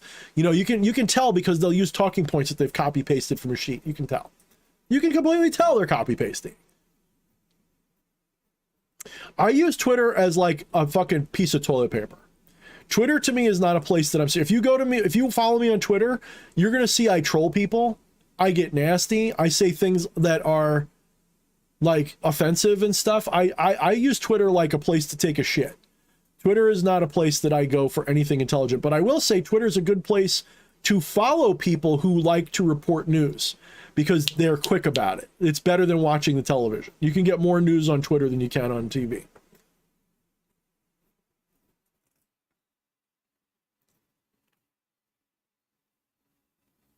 Yeah, Void, and welcome, by the way. Agent provocateurs, exactly. Agitators. Agitprop is the other word for it. Agitprop. And that's kind of what they are. And a lot of them are, yes, some are computerized and some are real people. You know how I know that there's real people involved? I don't remember how many years ago it was, but there was a report that came out somewhere like 10 or 15 years ago, maybe, talking about how major game studios would hire troll farms, shill farms, to go to the websites of their competitors and bombard their forums with negative reviews and shit, negative comments, and troll people to make things look bad. They would also employ those same people to act on their forums to make theirs look good.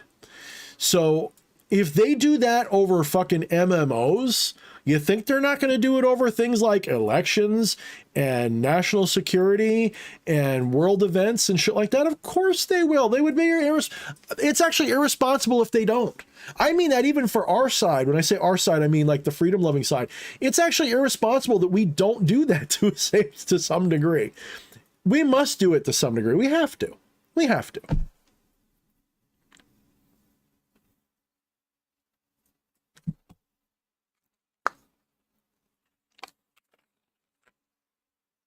Twitter, a good place to take a shit. That's right, Gin Genie. That's right.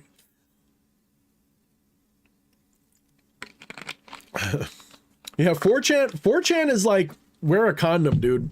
I like 4chan too, but I don't use it because like you do have to watch out for like so much trolling. 4chan, like if I follow people who use 4chan as like their tea leaves and then they digest it for me, like Sticks. He likes 4chan. At least he used to. So I'll check out people who will be the digest for 4chan. That's more my thing. I wouldn't use 4chan. That's like I'm too much of a boomer, and I'm not a boomer. I'm too close to a boomer to use 4chan.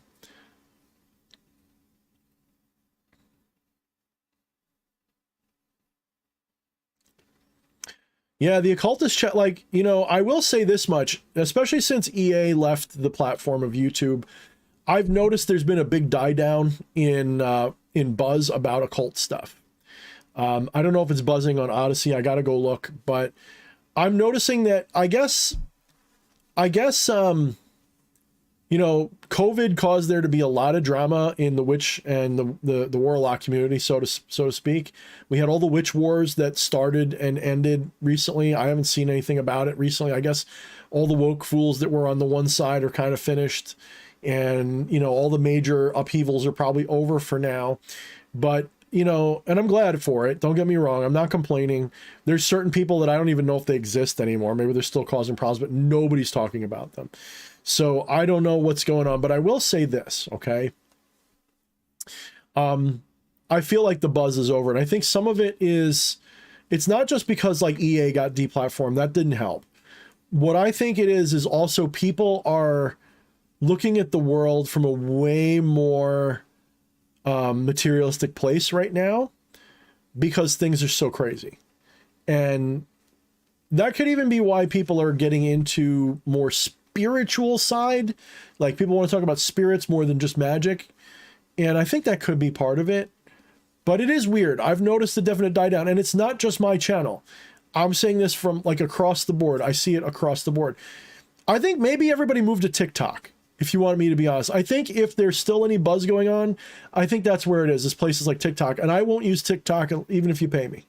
TikTok is so loaded with spyware shit, I won't even touch it. I won't even touch it.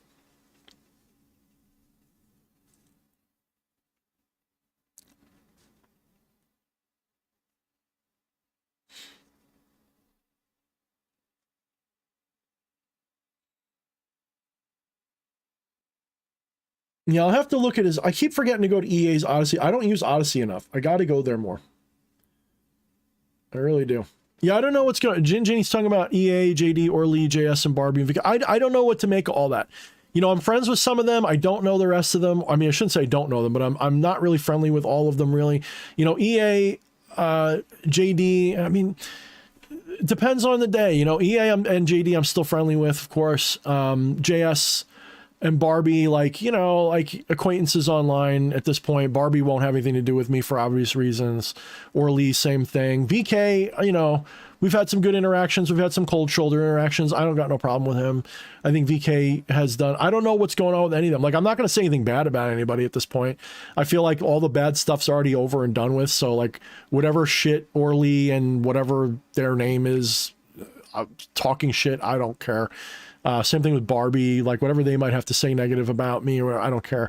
But I do wonder, like, what the hell's, you know, I guess it all is just finished at this point. I don't know. You know, I think that for a hot minute, it was a good way to get clicks. But it's always toxic to do it that way. And it's unfortunate because that shit burns hot and burns fast and then it's over. You know, the only reason, if I can be brutally honest, even if EA was here, I'd say the same thing. The main reason that I jumped in and sided with EA wasn't necessarily just because I thought he was innocent or whatever, or wanted to see Bog, you know, succeed over everybody. What it was because I recognized the deplatforming cancellation attempt. Okay, I don't have to like you to defend you against the cancellation. Let me give you an example. Let's say people who hate me, like, I don't even know if Orly hates me. But let's just say Orly and some of the people who have been aligned against me in the recent past were getting canceled.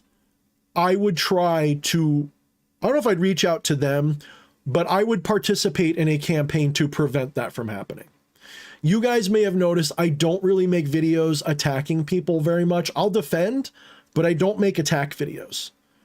And that's because I don't believe in that necessarily. It's really, you know, I don't believe in attacking people for what they do, right? You'd have to do something to me or someone I really care about for me to go out on a limb and attack you. It's just not my style. You know, I'm more like a trapdoor spider. Just don't crawl in, right? If you just walk on by, you won't have a problem.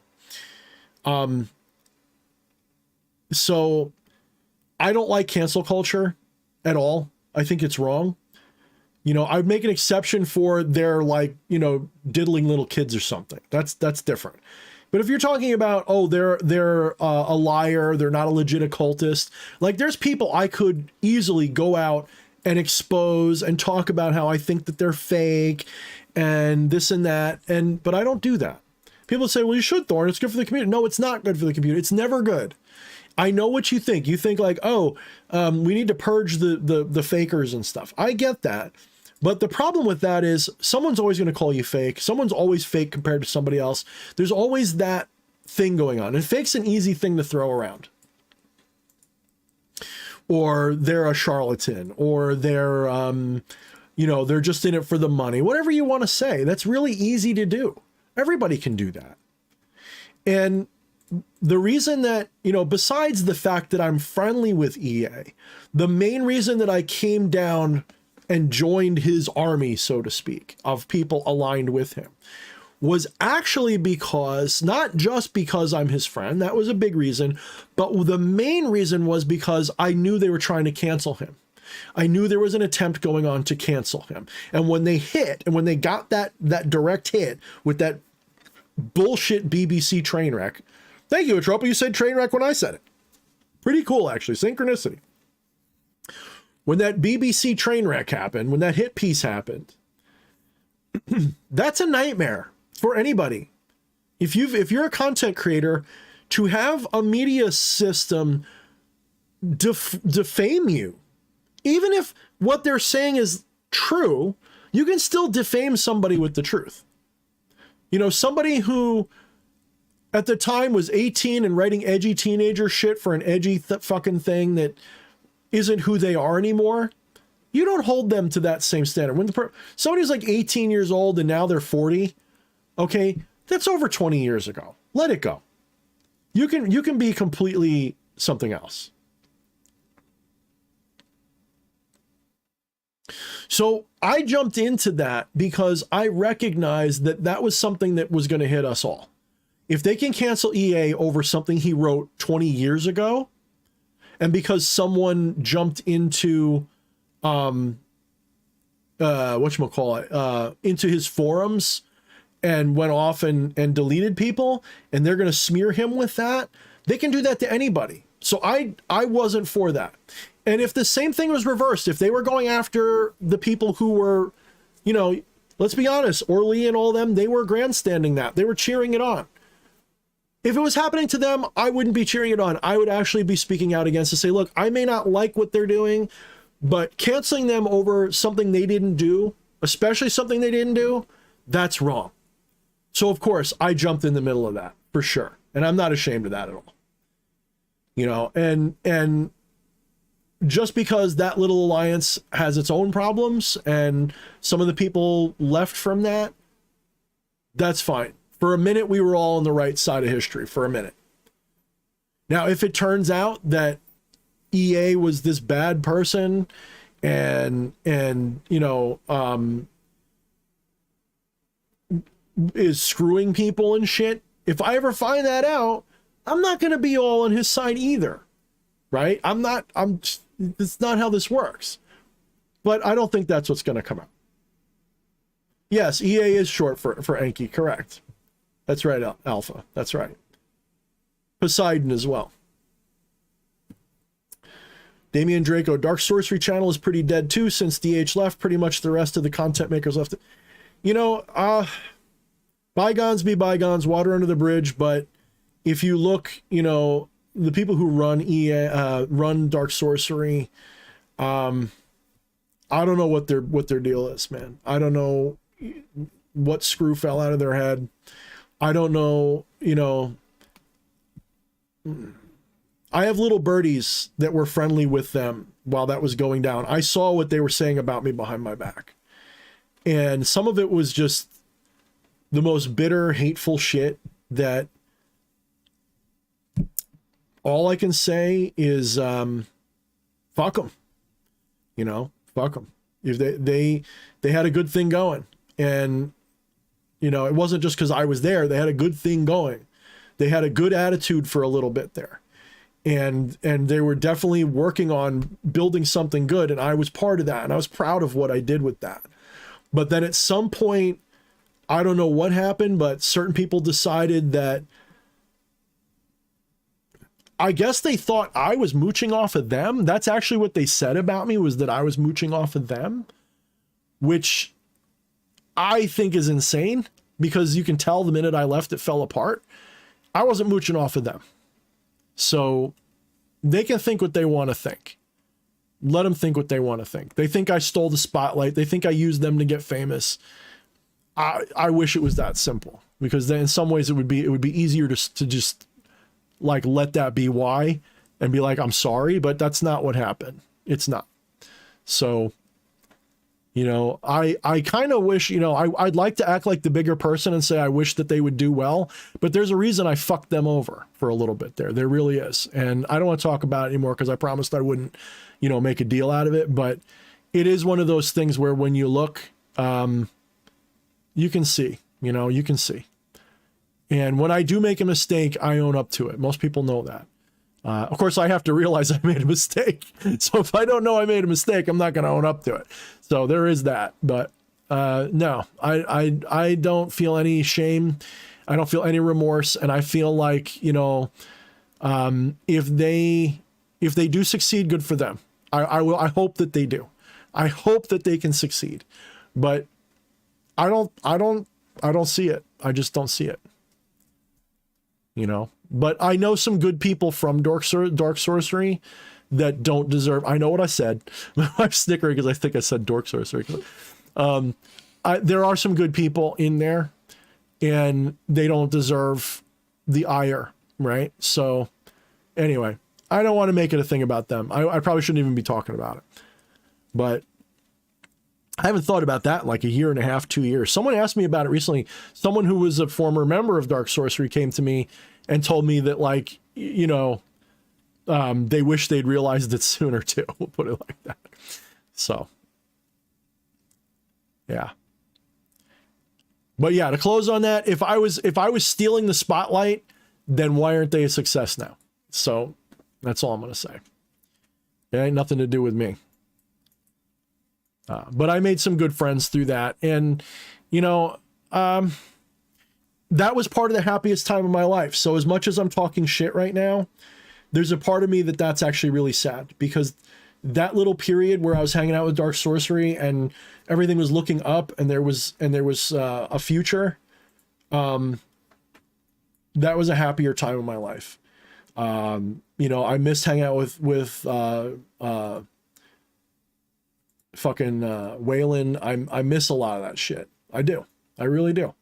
But things happen for a reason, guys. We all learn through these things, and that's just how it is. I don't have it in me to hate anybody. I can look at it and be honest. So for those who might think I'm talking shit about it, I'm just being honest. I'm just telling you how I saw it. Not trying to dish anybody.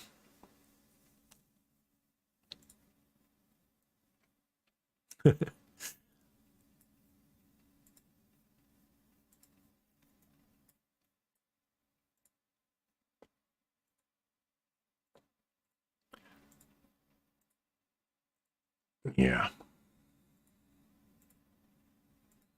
Yeah, but that's just the thing. That's just it. It's like all the witch wars, all the stuff, all the drama, a lot of that's self-inflicted, a lot of that's self-inflicted wounds. It's one of the reasons why I just keep to myself these days is, it's really easy. One of the biggest mistakes that all of these different groups and individuals, even EA, if I can be honest with my brother right now, if he's listening, the biggest mistake that some of these people make is they let too many people in. They let the wrong people in the front door. They fucking, you know, they ransack the house, and then they wonder why they're fucking suffering. In this occult community, there's a lot of very talented creators. And there's also a lot of those talented creators are people who are two-faced, or they are looking for to use somebody. Okay.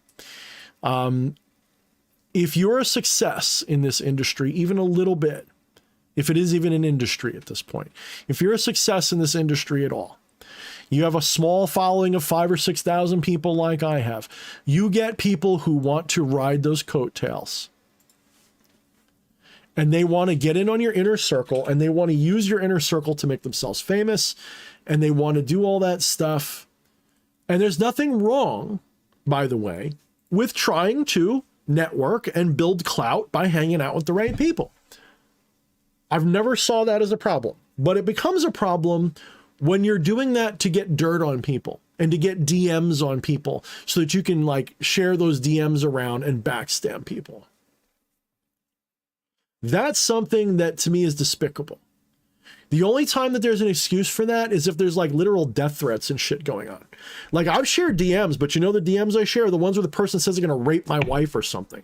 I share those, but I'm not going to share the DMs of someone saying they don't like somebody or that they hate somebody or they want to, you know, all that shit.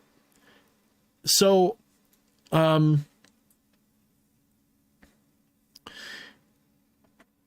the biggest mistake a lot of these people make is that they let the wrong people into their inner circles. And even the people in my inner circles, there's still a firewall. And people say, Thorne, you're paranoid. No, I just know what happens when you let the wrong people in.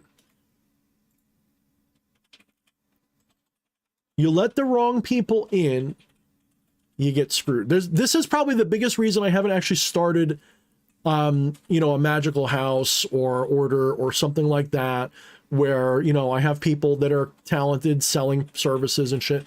It's because I know that when you build that structure, you have to be very, yes, you got to protect your energy, like Behemoth X says, you got to protect your kingdom. You've got to be really careful with who you let in to that structure, because they're very eager to screw people over.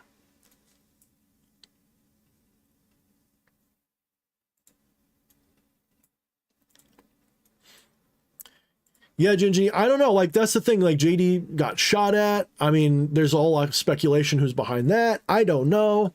You know, it's not for me to say, you know, but there was speculation.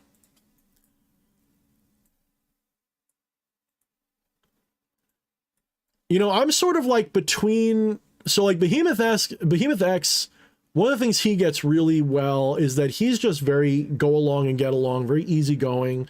You know, he's the it'll be all right, let's get her done type of mentality.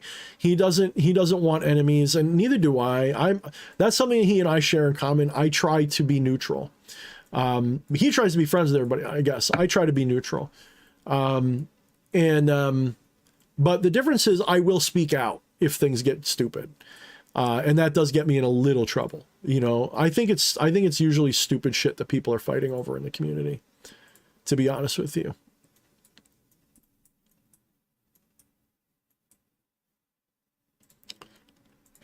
Yeah, Jen, it was all coming. It did all happen at once. I think a lot of it was coordinated, to be honest with you. Whatever it was, that was a very coordinated attack against Bog, and they hit pretty good. I guess EA's doing fine though, so, or maybe not perfect, but I guess he's doing fine. It's a tough thing to come back from when you lose your channel like that. You know, a big ass channel like that, that's a lot.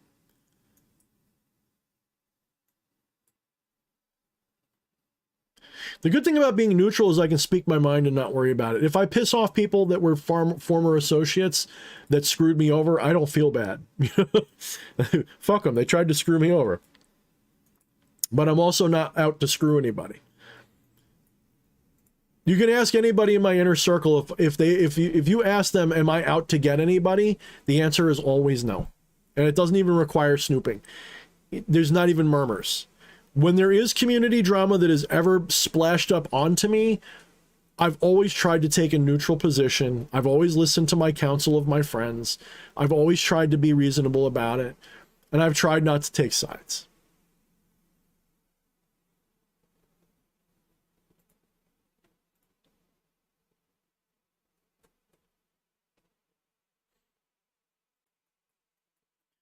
Yeah, Frank White, I don't know. Like, Frank White, he's someone who, on the one hand, I love his content, and on the other hand, I don't know if we'd get along. I don't know. But Frank White, he does seem to stay out of beef. I do think he gets real life beef, though, by comparison. I honestly don't know, though.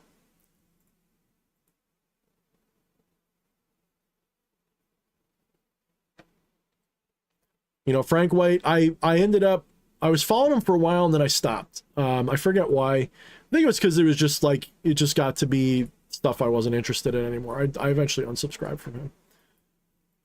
But I did subscribe to Frank for a while. Honestly, I don't watch anybody's channels anymore. You know, Damien Eccles I'd watch. Damien Eccles is pretty fucking cool. I actually have an in with him, actually. I don't want to say too much, but because it's not really, it doesn't amount to much, but I did have a short chat with him through Twitter.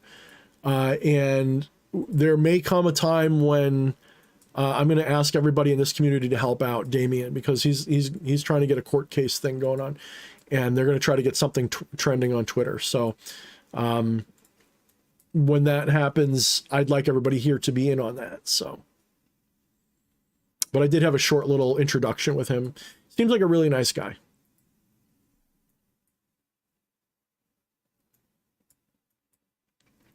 Yeah, Damien's been through some shit. He's absolutely been through some shit. Damien's one of those people that I just want to help out. No strings attached. Don't even care if he knows my name.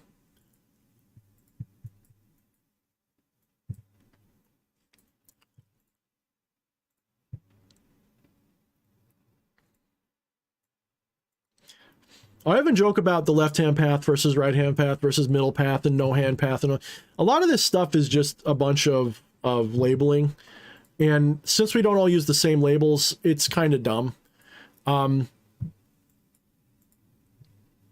That's right, EA, he's still here. Never worry about coming back. Go forward. He must have heard us talking about him.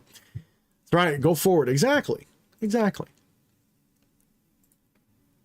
In some ways, it's good to lose it all because you get to build again. You get to do it different the second time around. That's actually been my mentality why I haven't been posting on YouTube very much, is because what I think I'm going to do is, and I said this already, I'm going to be eventually blasting out everything on BitChute instead, or I might use other platforms, but mainly BitChute, because it's like, fuck YouTube. I'm tired of fucking supporting this fucking system that's fucking me. I want to drain this system. I want to pirate this system. I want to take users from this system to these other systems. You know, I want to use this service to make the other services better. That's what I want to do.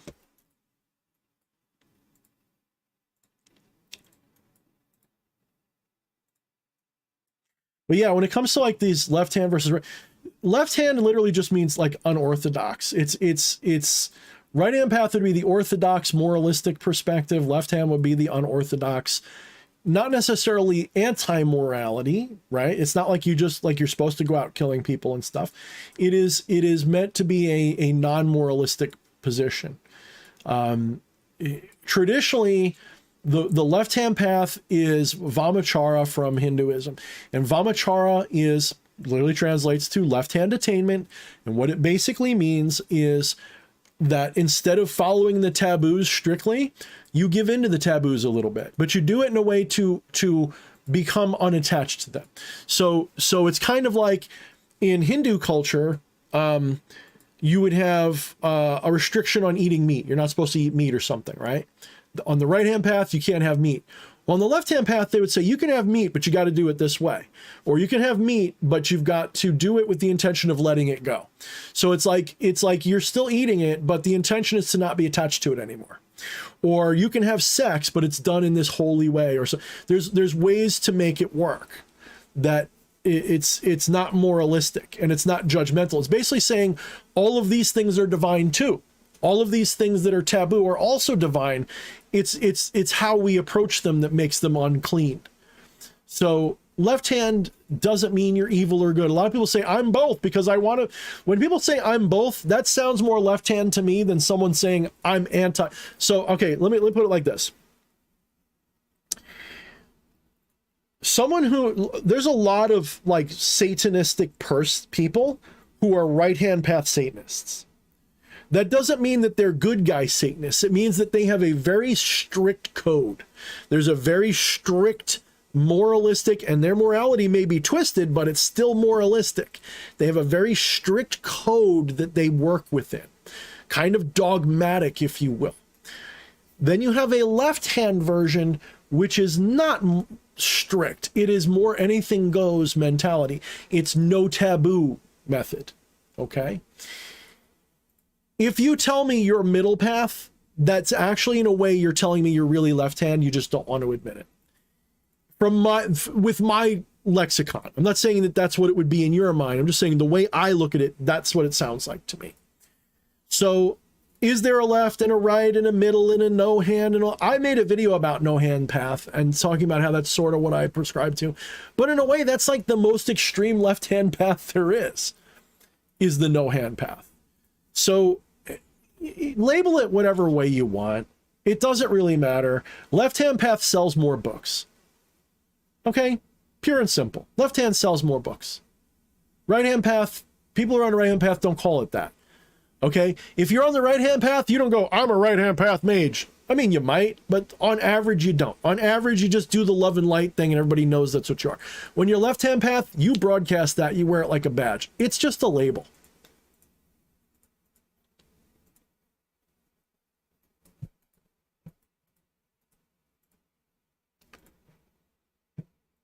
And it's just a label people adopt, and it's really all it is.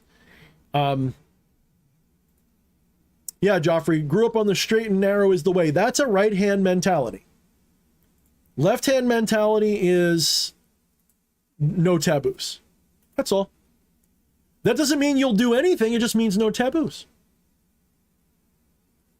What's a taboo? A taboo is something that inspires you to feel guilt over it.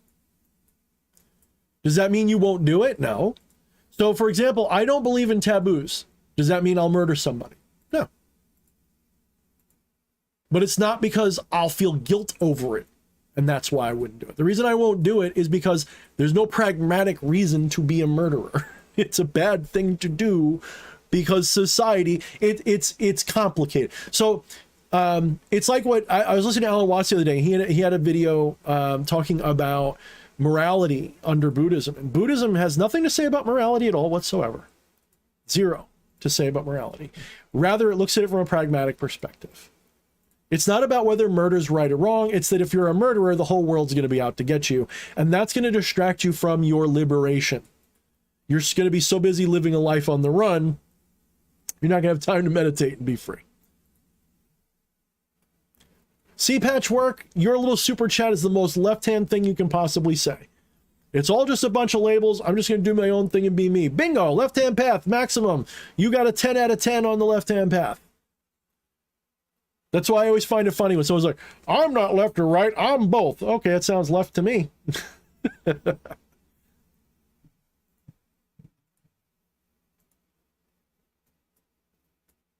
Yeah, Genie, that's not a bad way to look at it too. Yeah. Someone told me left-hand path or Luciferians always ask questions and never stop on the path to self-mastery. I don't know, but it sounds good to me. Yeah. You should always be questioning. I don't know if that's really left or right, but that's a wise mentality. I mean, if you guys were here earlier, did you see how I reached out to that person who was in crisis? Does that mean that I'm a right-hand path person because I had compassion for them in that moment? Abso-fucking-lutely not. That's not how you define it. Right-hand path doesn't mean you have compassion, and left means you don't.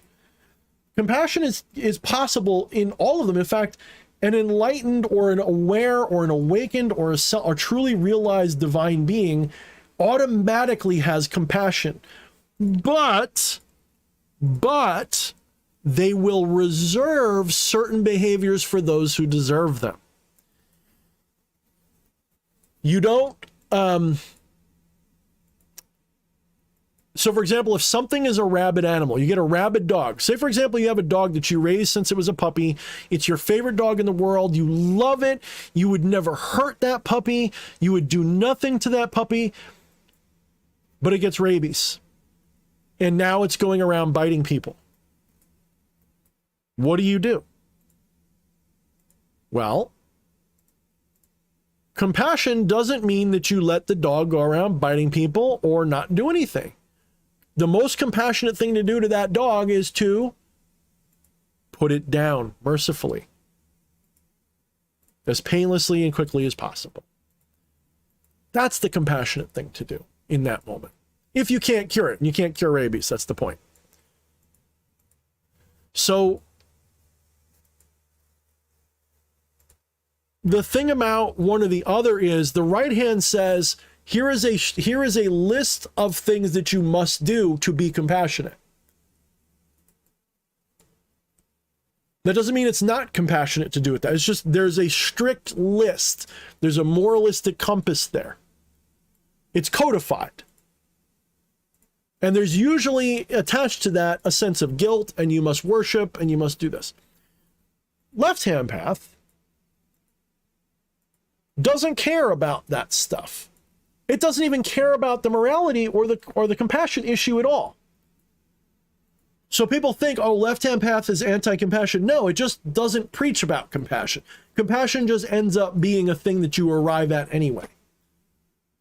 Both of them will arrive at compassion once liberation, especially once liberations happen. But compassion can't be done on purpose.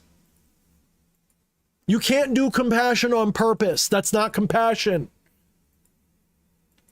Compassion done on purpose is not compassion. Compassion done with intention is not compassion. Compassion is not what you do. It has nothing to do with what you do. Compassion is compassion. I know it sounds like circular logic. Compassion is compassion. It's not what you do with it. Compassion is not saving lives. Sometimes saving lives is not compassionate. I know it sounds crazy, but look at the dog analogy a moment ago with the dog with rabies. Compassion in that case is not to save the dog's life. Compassion in that case is to put it down. Compassion is not necessarily saving the most lives. Compassion is something that is, it can't be selfless on purpose. You can't be selfless on purpose. If anything, compassion is being maximally self-full. It is being maximally selfish in the sense that you see the self in everybody. So when someone says being compassionate is to be selfless, I look at them and go, boy, you are a virtue signaling moralistic fool. But I smile when I say it. True compassion is recognizing the self in everyone. And then you don't need to act on purpose. You look at someone and say, that's me. I need to do this because I need it. It's not a choice. It's not a thing of I'm doing what's best for them. It is namaste. The divine in me recognizes the divine in you.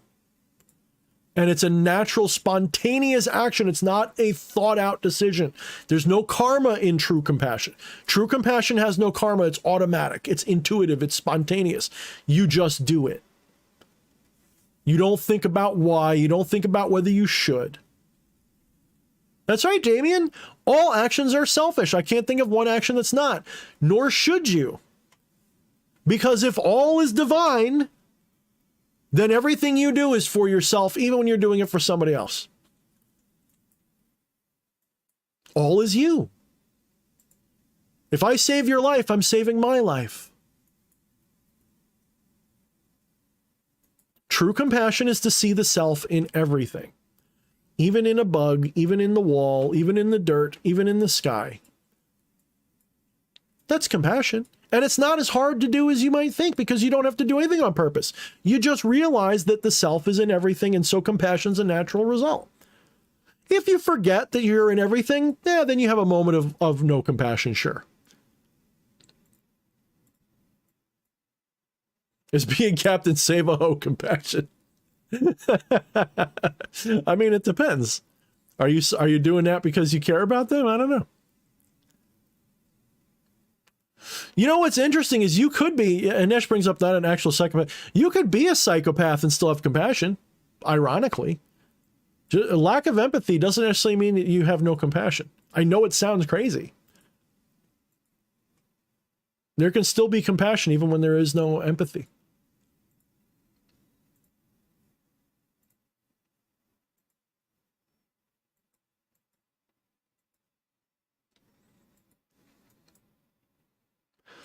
Yeah, Gingy, that's the other reason why I don't do the love and light right hand path thing, because it's all virtue signaling. You know how many people that this is one of the reasons why I do not like the New Age love and light community any more than I like the fundy Christians. They're both woke just a different way. They really are. They're both woke just a different, they're all moralists. Moralists are garbage. Moralists are garbage, virtue signaling cretins. They're busybodies. They're people who go around telling you how it should be, and they, in so doing, kill more people and ruin more lives than anybody. If they would just leave people the fuck alone, things would sort themselves out. Muddy water is best purified by leaving it alone. Kindly let me help you or you will drown, said the monkey to the fish as he carried him up a tree. Moralists and busybodies need to just shut the fuck up and go away. And wokeism is just the fundy moralism of the 60s, 70s, and 80s, updated for the new bullshit that they're pushing now. It's just a new way to act virtuous. It's a new way to clutch pearls. It's a new way to fucking act like your fucking panties are in a bunch and you're better than everybody. That's all it is. And I hate it. I hate it with the flaming passion of a million suns, because it is the least compassionate position to have. The least compassionate position in the world is to be woke. Same thing with a fundy. Fundies and woke are exactly the same person, and they don't see it. They look and they point for, you're a racist. Well, you're a pervert. You're a this, and they're this. I look at it and go, they're the same. They're both the fucking same. Can I put you both into a fucking cage fight and fight to the death and have you both win? Can we please just both of you go away forever? Nobody likes you. Nobody likes either one of these extremes. Go away. The problem is woke gets so much more play. It's not that they're actually probably even in number. I know it looks like woke won because it did kind of win the culture war a little bit until recently. But honestly, the fundies are millions and millions and millions too. It's just that they don't get the highlight in the media that the woke does. So it looks like the fundies have the underhand right now but really they're both about tied. If you walk down the street on any given day, the average person's not woke or a fundy. The average person's somewhere in the middle of moderate who doesn't care. But you get woke and you get fundies. They're the same thing. They're the fucking same, and I hate them. I hate them. And I'm not ashamed to say I hate. As a compassionate soul, I hate them. Okay? I do. That's right, Alpha. Put them in a cage fight and let them both win. Let them both win. And take each other out, please. Please do.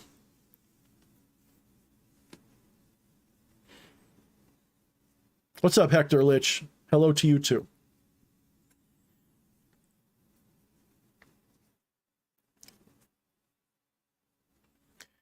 Exactly, Void. Everything that's woke is pretty disingenuous. Now, when I say that, people will say, well, if you're anti-woke, that must mean you're a tradcon. No, I am not. I am not a fucking tradcon. Have you seen? I am not a tradcon. What are you, high? No, I just think that they're both fools. I think they're both I think they're both the same. They're both disingenuous. They're both moralistic. They're both hypocrites. They're both virtue signalers. Hell no. Yeah, Void, it is corporate backed, and it's corporate backed for a reason. It's demoralizing and it's subversive to the traditional culture here. That's why it's corporate backed.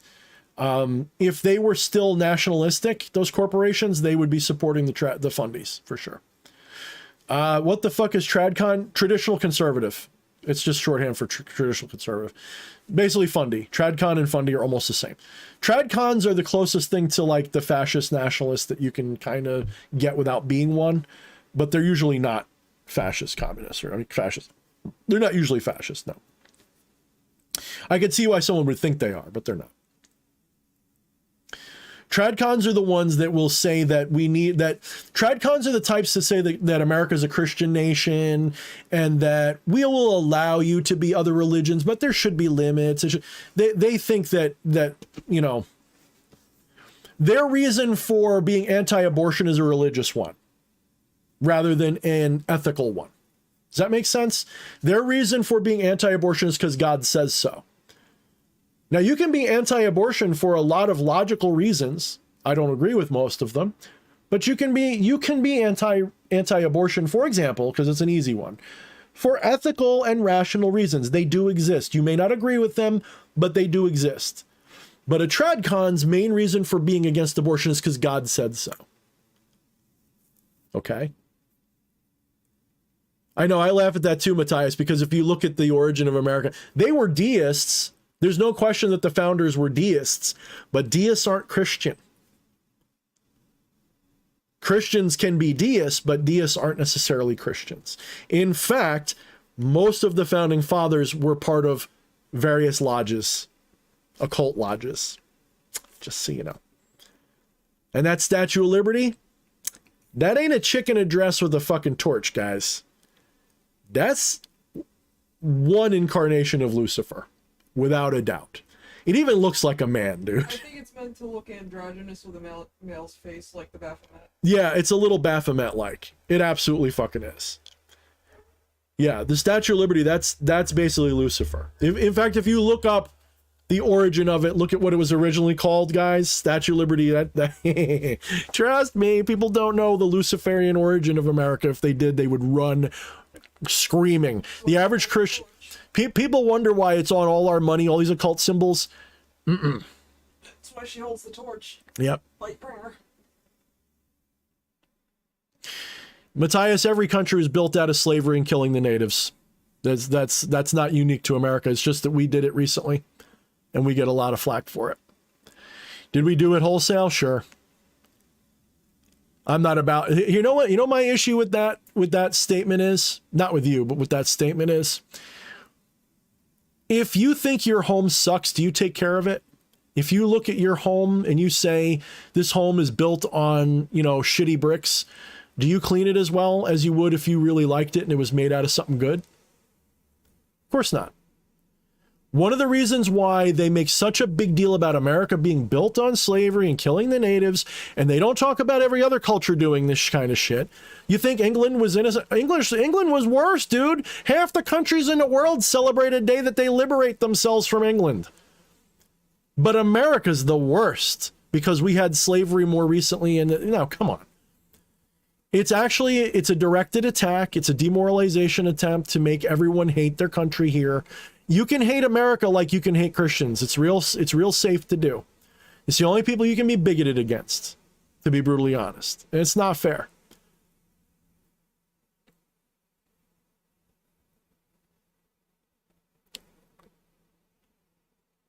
That's right, Patch. Most were founding fathers were Masons, correct. Or they were also Rosicrucian or so-called Illuminati. Yes. See, this is what I think happened. I think that once upon a time, these various lodges were the good guys, so to speak. And I say good guy, like just to keep it dumbed down and simple. I think they had the right intentions, but I think what happened was at some point after the founding of America, they were corrupted and taken over by a different faction and were either destroyed or perverted and corrupted.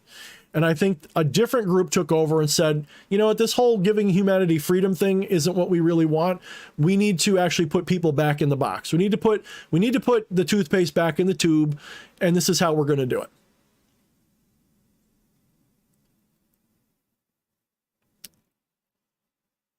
So once upon a time, I think they were the good guys. I mean, when I say good guys, I mean, I shouldn't even say, that's the most simplistic, stupid way to put it. I don't really mean it like, oh, they were good guys. I mean it compared to what we see today, you know. In fact, the Masonic temples and all that's a front now. They're a shadow of what they were. I know people in them. They're not you know, there are some lodges in the Masonic temples and stuff that are worth it, but yeah.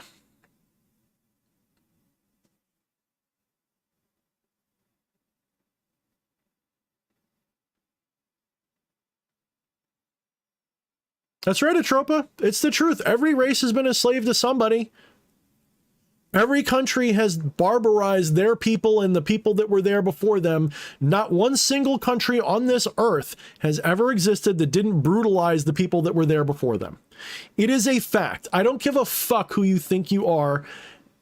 Any cursory look at history. This group moved in and killed that group. This group moved in and suppressed and enslaved that group. But America's somehow special and worse than everybody. Oh, it was institutionalized. It's institutionalized in every culture, fool. There's no culture where it wasn't. We don't fucking talk shit about India with its caste system. Why don't the globalists attack them and say India's evil and horrible because it's got a caste system and they should all be ashamed to be Indians? Fuck you. Why is America worse? It's not. That's what pisses me off about it. It's so fucking hypocritical, two-faced, and it's literally just a way to demoralize the people of this country so that you don't give a fuck while they destroy it. That's literally it. Instead of you going, America has, you know, blemishes, but I care about it because it's my homeland. You go, America sucks because we had slavery and because people owned slaves and we killed the natives and therefore America has a life debt to the universe and we all Americans have to pay it. Even though my ancestors weren't here and I wasn't there when that happened, I owe the world something. No, you don't. That is literally a fucking mind virus, no different than the Christian one. When people come on here, and no offense to the people, by the way, I'm ranting because this is just something pissing me off. When we get all pissed off about Christians and their mind virus of guilt, and then we look at our culture, period, and we make fun of Americans saying, it's based on slavery and killing the natives. It's the same guilt. It's the same guilt trip. It's the same mind virus being plugged into you right now. And you sit there going, yeah, fuck America. America sucks. Let it all crash and burn. Dumbass.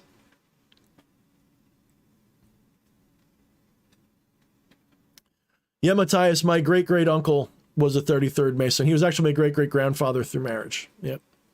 He was a 33rd Mason, a Shriner, and the governor of a country. Excuse me, his father was the governor of a country. Excuse me. So, but that was back when that meant something. There was a time when 33rd really meant something. I suppose it depends now. I really suppose it depends. I'm sure it means something to some and somewhere, and I'd probably enjoy having that degree just to know that I did, but I don't mean to poo-poo it because I'm not it, and I don't know. I'm not there, so I don't mean to talk shit anybody listening who's a 33rd. If you want to reach out to me and give me some clues, I'll take them. But, yeah, you know, I'm willing to learn, but, you know.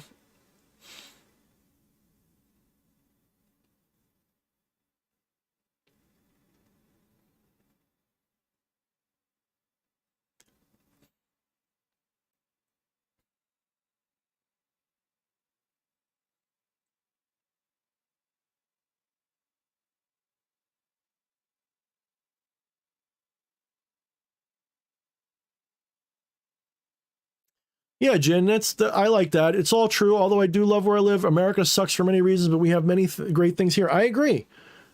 And there's many great things around the world. If anybody really pays attention to me, they know that I have a love for all the cultures and races and ethnicities. And I love the history of the world. If you could put me anywhere, you could just take me with a pair of tweezers and pluck me up and put me somewhere else in the world. There's a good chance that I'll find something there to look at and go, wow, that's amazing. There's exceptions, I'm sure. But for the most part, I'm going to find it fascinating and find it beautiful. Because I look for the beauty in things. And because everywhere you go, there's beauty. Human beings are really good at identifying and projecting beauty. It's part of what we're wired for. We like beauty. And we like to find beauty. And we like to exemplify it and to celebrate it. So you go anywhere in the world, they have some idea of beauty. And you will recognize it for what it is when you see it.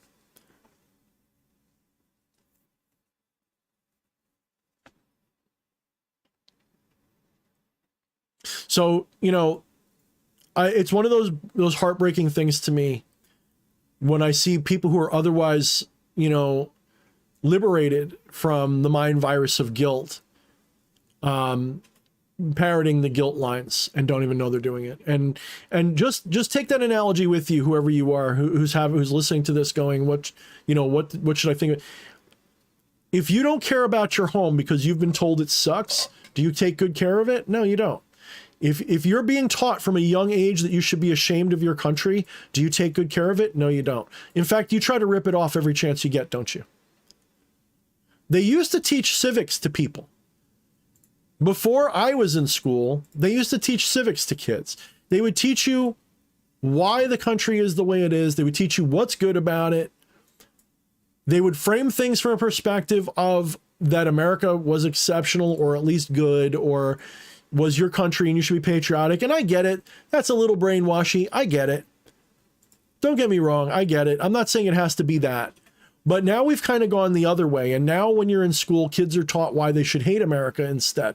I know because I raised a kid to adulthood. I know because my kid would come home and I'd have to correct some of it. Not that they had the facts wrong, but they spun it wrong. My kid came home one time when he was very young, and they had the topic of slavery come up, and he came home feeling so guilty. I said, well, why do you feel guilty? Well, because I'm white. And I said, well, what does that have to do with anything? You didn't do it. Yeah, but white people did it. Yeah, but you're not those white people.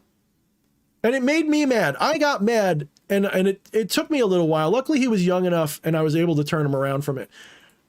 But they made my son feel guilty over something he didn't even do. And they didn't make him feel guilty because they said, you should feel guilty. They made him feel guilty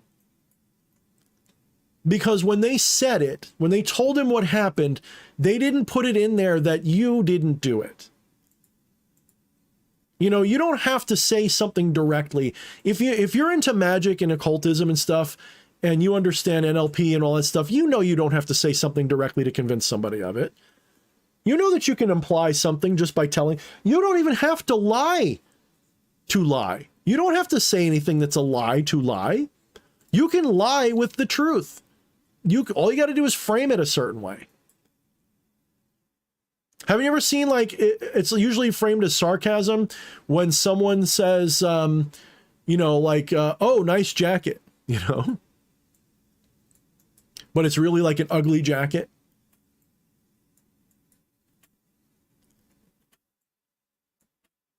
Because when you say nice, you mean it like, yeah, nice, garbage nice. Because you can use the word two different ways.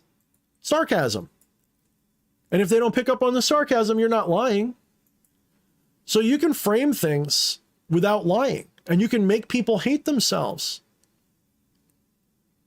If all you do is tell somebody the negatives and you don't hear about the positives,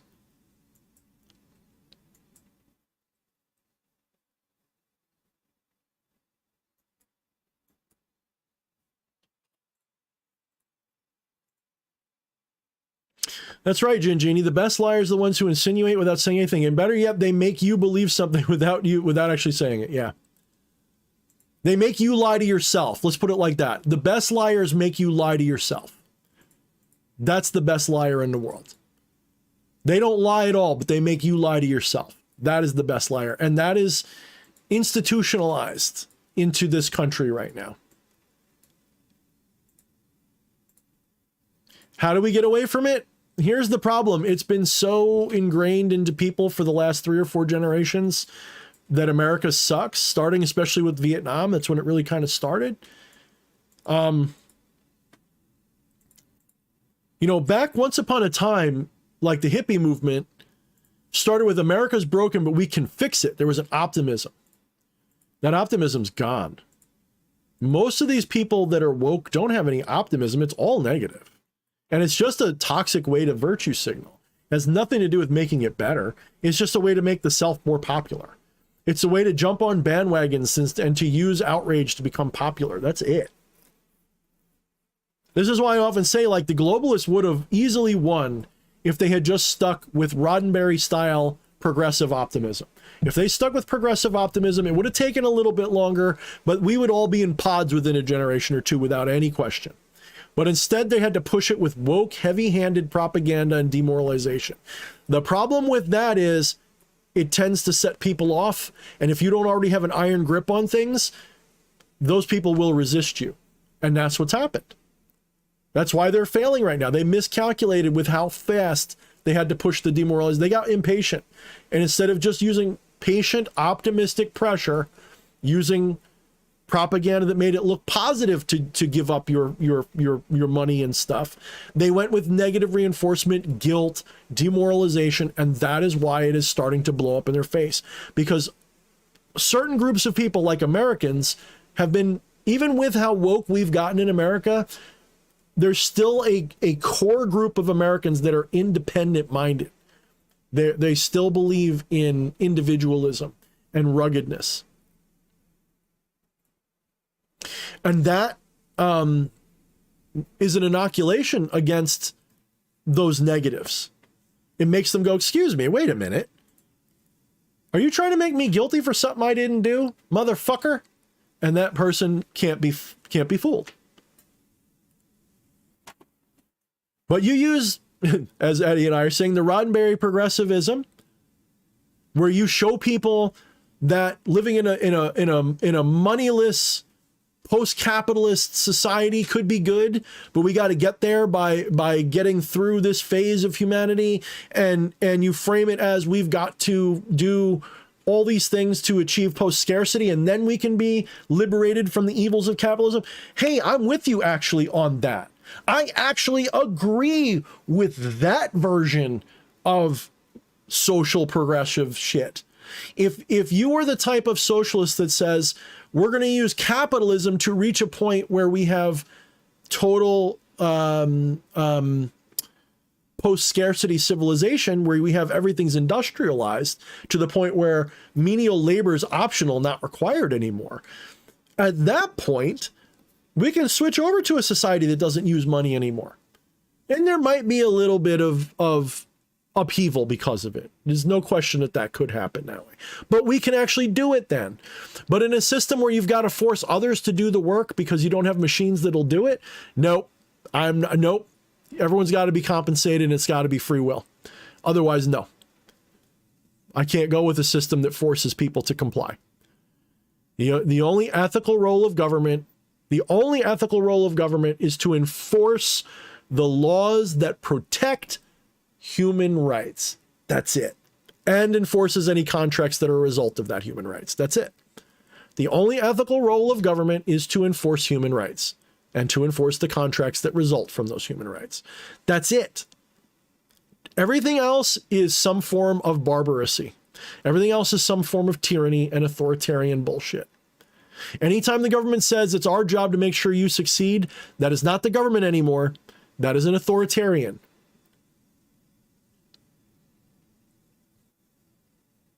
That's right, Eddie. And there was a ton of commerce in the Federation. Even though it was a post-money society, there was still trade. And that trade was still profitable, just not in a capitalistic sense. It was quite fascinating.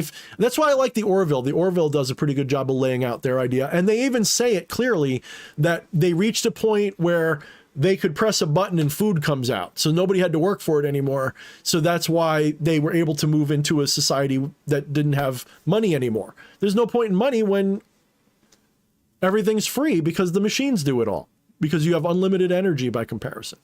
If you can harness the energy equivalent of a star to do whatever you want, and you have the machinery capable of producing anything, and you can literally transmute matter, at that point, money is a stupid concept. There is no point to money at that point. You don't even have to get that far. You just need enough automation so that human labor is obsolete.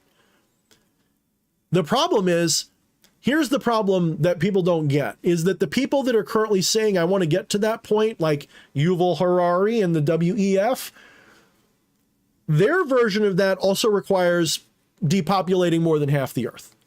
Because in order to reach that equilibrium where the machines can do it all, most of us have to live in a pod and die. Oh, well.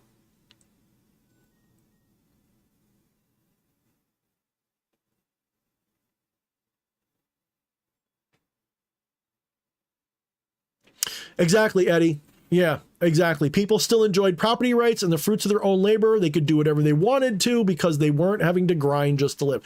Exactly. That's post-scarcity. That's my point. A post-scarcity society works. That's the communist or socialist utopia everybody dreams of, is post-scarcity. But you don't need, you kind of can't do it first. You kind of can't do the socialism or communism first. You got to get to the post-scarcity part. The question is, how do we get there with the least number of broken eggs? That's where people argue. Do we use capitalism to get there, or do we use some kind of centralized authoritarian system to get there? I'd rather not do the authoritarian way. Sorry. Even if it gets us there faster. Sorry, I don't want to wipe out half the population to do it. That's right, Gingini. Birth pods, work pods, suicide pods. In that order, if you're lucky. Alpha Triconian says, exactly. Well, they actually have the technology, but they don't want you or us to have it, etc. My take on it is this. It's not that they don't want us to have it. It's that they know that they can't give it to everybody because we haven't reached a point of actual post-scarcity. They may have the systems, they may have the technology, they may have the tools, but they don't have the logistical capability yet to implement it in a way where everybody benefits. They think the Yuval Hararis and the WEF types, they are looking at it like this. We've got X number of resource and Y number of people, and we can't get everybody into post-scarcity with Y number of people. We've got to go to Z number of people.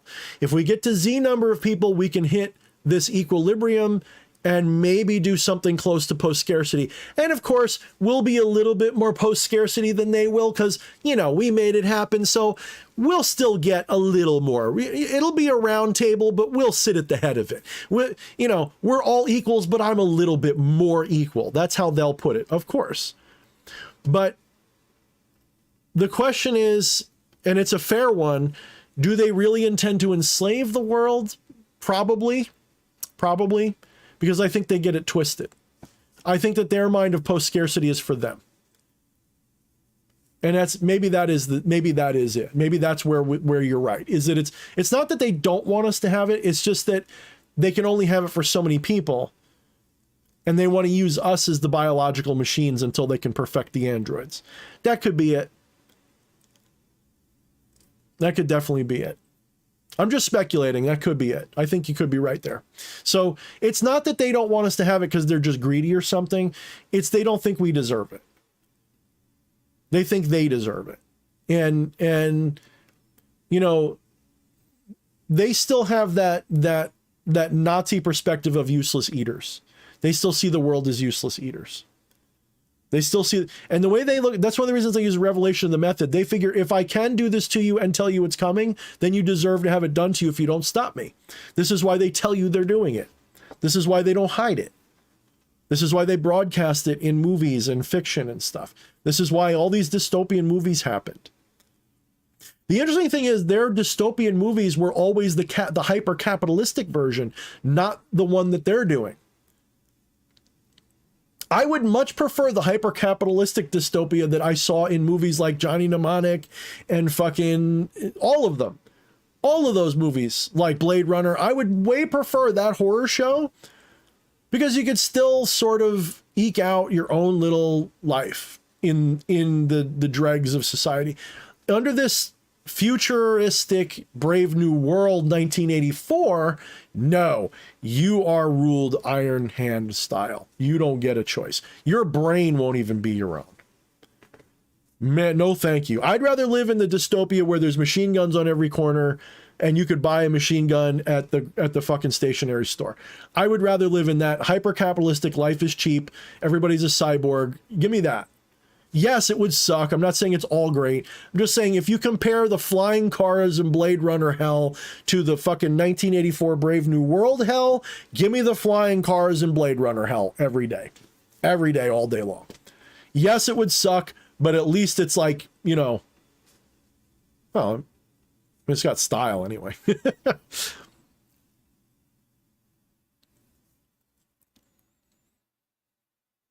Anyway, guys, I'm ranting and getting crazy.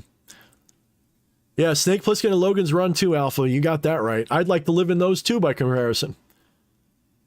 Well, I shouldn't say that. Logan's Run, they're kind of like the bad versions too, but they were cool movies, I guess, is what I'm getting at. They were cool movies.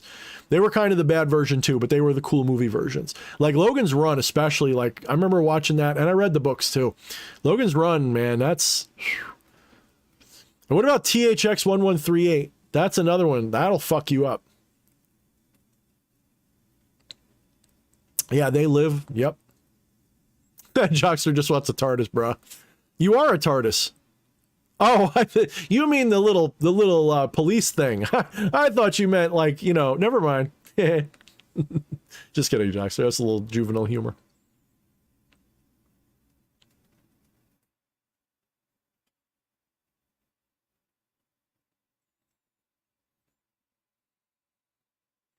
The future always seems bleak, Patchwork. If it didn't always seem bleak, you wouldn't plan ahead. That just tells me that you come from a mentality that plans ahead. If you look at the future and say, oh, it's going to be great, it's going to be nothing wrong, I got nothing to worry about, then you don't work hard. At least take to heart that you see that it looks bleak, because that means you're more likely to do something about it. That's positive. Just don't be a doomer.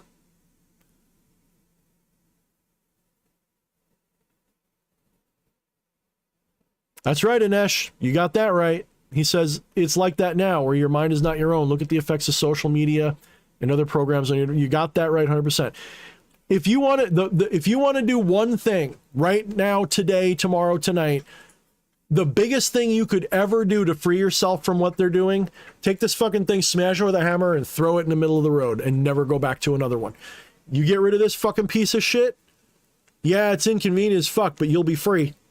This is your ball and chain. This is the fucking mark of the beast. This is all that shit that you've ever heard of. This. Because they didn't put this in your head. They made you need it so that you can't even put it down. You're attached to this thing hook, line, and nuts. This thing's got you. Instead of making it so that you will have this injected into your head and it will control you, they've got you literally spending thousands of dollars on them. And you can't live without them. Holy shit. They didn't need to force you to have cameras in your home. You willingly brought it in and said, hello, Siri, could you get me this? Holy fuck. My generation was raised being scared of that shit, and yet my generation was one of the first to adopt it. Ew. Ew. Ew. I was a holdout. Like, for my generation, I was one of the last people in my generation to get a cell phone. One of the last. I know I was. My wife, this was like 10 years ago. My wife and everybody's like, why don't you just get a cell phone so we could call you? I don't want a cell phone. Well, just get a little cheap one. No, I don't want one. And I finally got one, and then it was all over. Once you get that first phone, it's over.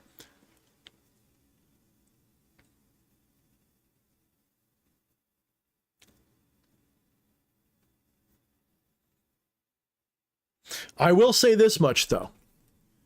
When I go to like the cabin in the woods, when I do get to those places and there's no internet, takes a little bit, but once I finally get over not having it, it takes like not even a day. Once that dopamine level returns to normal, holy shit, is it like a whole new world? A whole new world. Like, I'm just totally free. Totally free. And then when I come home, I can't wait to, I get a, and it's like warm fuzzies like all over again, and you get hooked like immediately. Most addictive thing, cigarettes are nothing compared to fucking cell phones.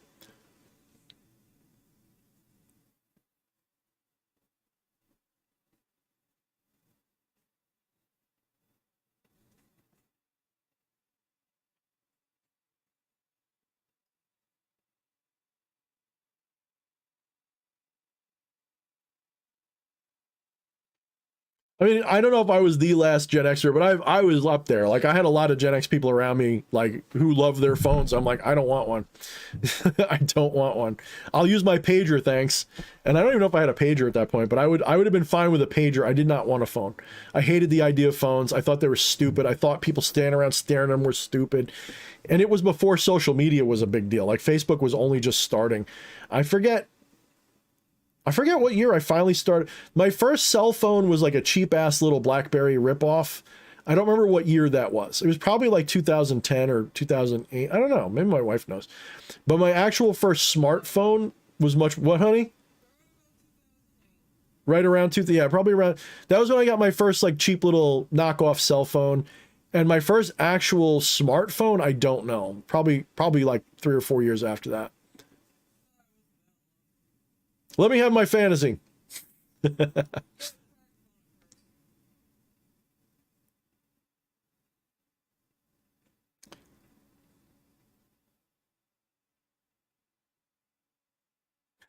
Max Avery says a lot of people love PCP too. Never trust the popular option, the popular opinion. You're damn right.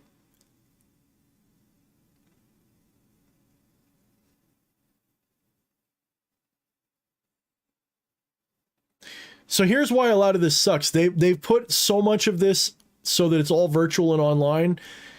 Their goal is to get it so that there isn't a single real industry that's not somehow tied to the internet and tied to, because the internet doesn't have a bill of rights. Okay.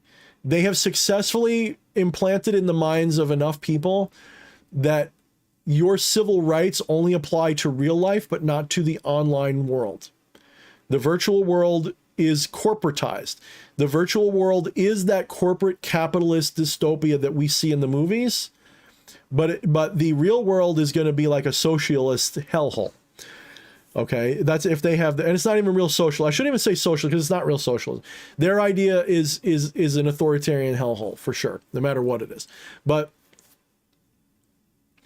the internet doesn't have a bill of rights, so they can do anything they want to you on the internet. They can say, well, you don't have to use the internet. Just use these old-fashioned things that go be a fucking Amish guy. Oh, and by the way, we're going to make laws so that the Amish can't live their life anymore either. But you can still live your life as an Amish person. If you don't want to, look, because your constitution says that you have freedom of speech, we can't stop you from saying what you want walking around. But we will make it so that you can't say it anywhere in public, and we will say that you can't say it on your cell phone. You can say it in your home, and you can say it in these places like your churches and stuff. That's where you can say what you want. But, they're going to just put all these, they're just going to crowd you into the most anachronistic world that you can imagine. That's where your freedom will be. But everything in the civilized modern world will be heavily regulated. You'll have social credit scores. You'll have you can be deplatformed off of payment processors, so you can't buy groceries. Your electronic car won't start because you said the wrong thing on Facebook. All of that shit is coming if we don't stop them now. This generation right now hitting adulthood, and some of you younger Zoomers and stuff, this is it. This is absolutely it. If we don't stop this in the next 5-10 years, we're never stopping it, and it's going to win. We've got less than that really to stop it. We really got to stop it before 2025. If we don't stop the worst of it now, we're not going to make it to the 2040s as a free civilization at all. Because the thing is, you reach a tipping point, and then tyranny happens fast. You can only go so far, and then at some point they've got to just slam the trap closed.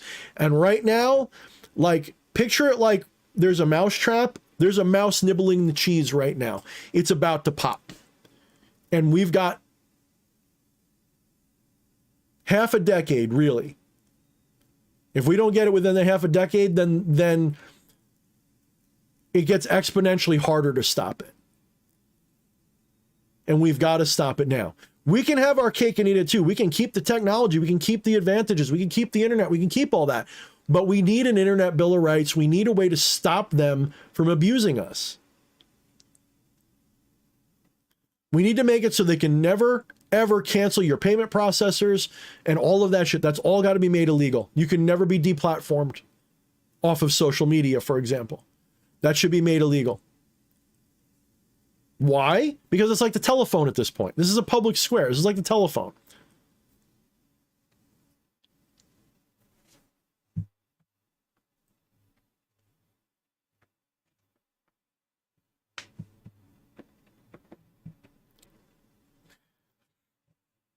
I think, Ginger, you say it's going to win unless people start a movement. I think that it could win in a lot of places, but I think that the way the wind is blowing in America right now, it looks really bad because you got all the wrong people in control.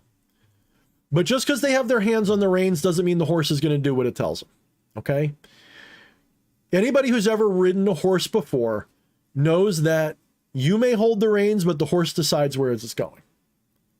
So yeah, you got the globalists hold the reins of America right now, but America ultimately decides where it goes.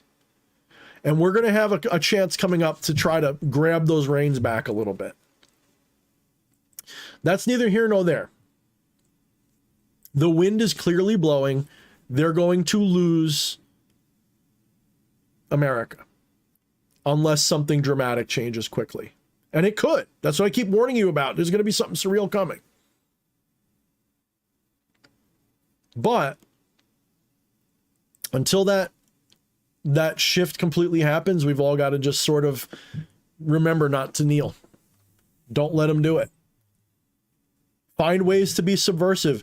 If every single person listening to me, if every single person in the world just resisted them 5% of the time, 10% of the time, little acts of rebellion, make an alt media account, watch EA Quetting on Odyssey, subscribe to my BizShoot, okay?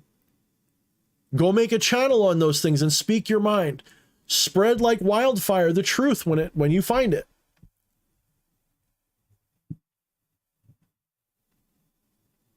Make every inch that they take cost them a mile of effort. Even just make it cost 2 inches.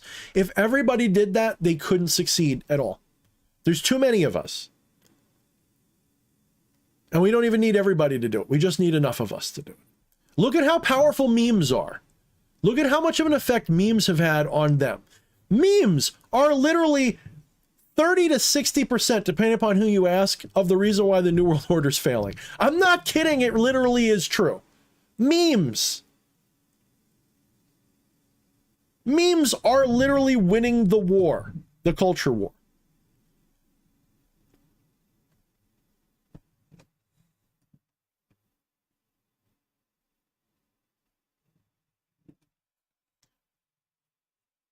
Jockster asks, I don't think it's a binary. Should we get angry and say no or stay passive and not take part?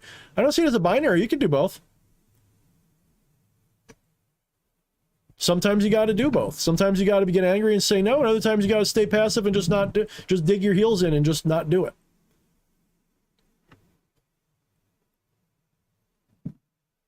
Actually, memes are a new art form in a way, but they're really just a spin on an old factor. Memes have always been there.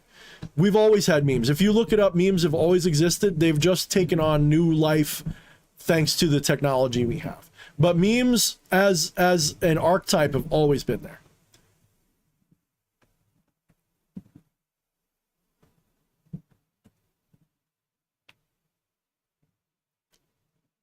I'll say that they've definitely blown up in recent history. But you know how you know memes have always been there? You can look at it like old propaganda films and stuff. Memes were always there. They've just never been quite so easy to get and to promote. Used to be memes were like the flyers and pamphlets you'd hand out. Now memes are everything.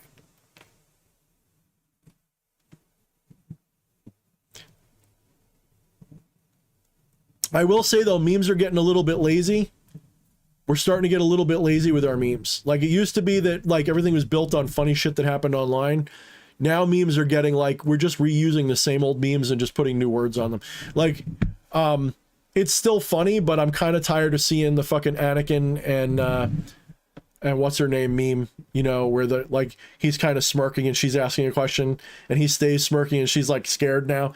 That one's kind of like, it's still funny, but it's like, all right, can we get something new? It's kind of, we're kind of like, yeah.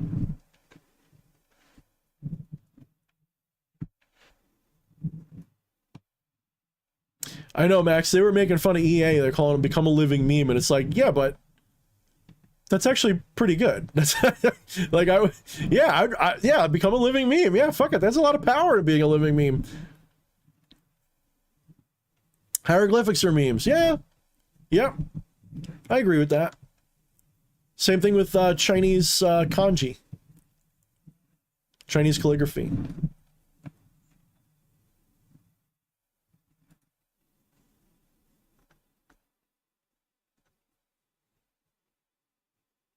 And my wife brought up New York and the freedom of speech with the concealed carry shit. That's no joke. New York needs to get slapped in the dick. I can't believe that they're fucking pushing that shit. If you don't know what they're doing in New York, just forget it. I got to get out of this state if they don't fix it soon. I don't know when I'm getting out of here, but I mean, I've sort of put it like a soft deadline of we'll see how this election goes. If this election goes shitty, then I'm going to have to pick up stakes and I'll just have to be homeless in a better state. I'd rather be homeless in a better state and start over.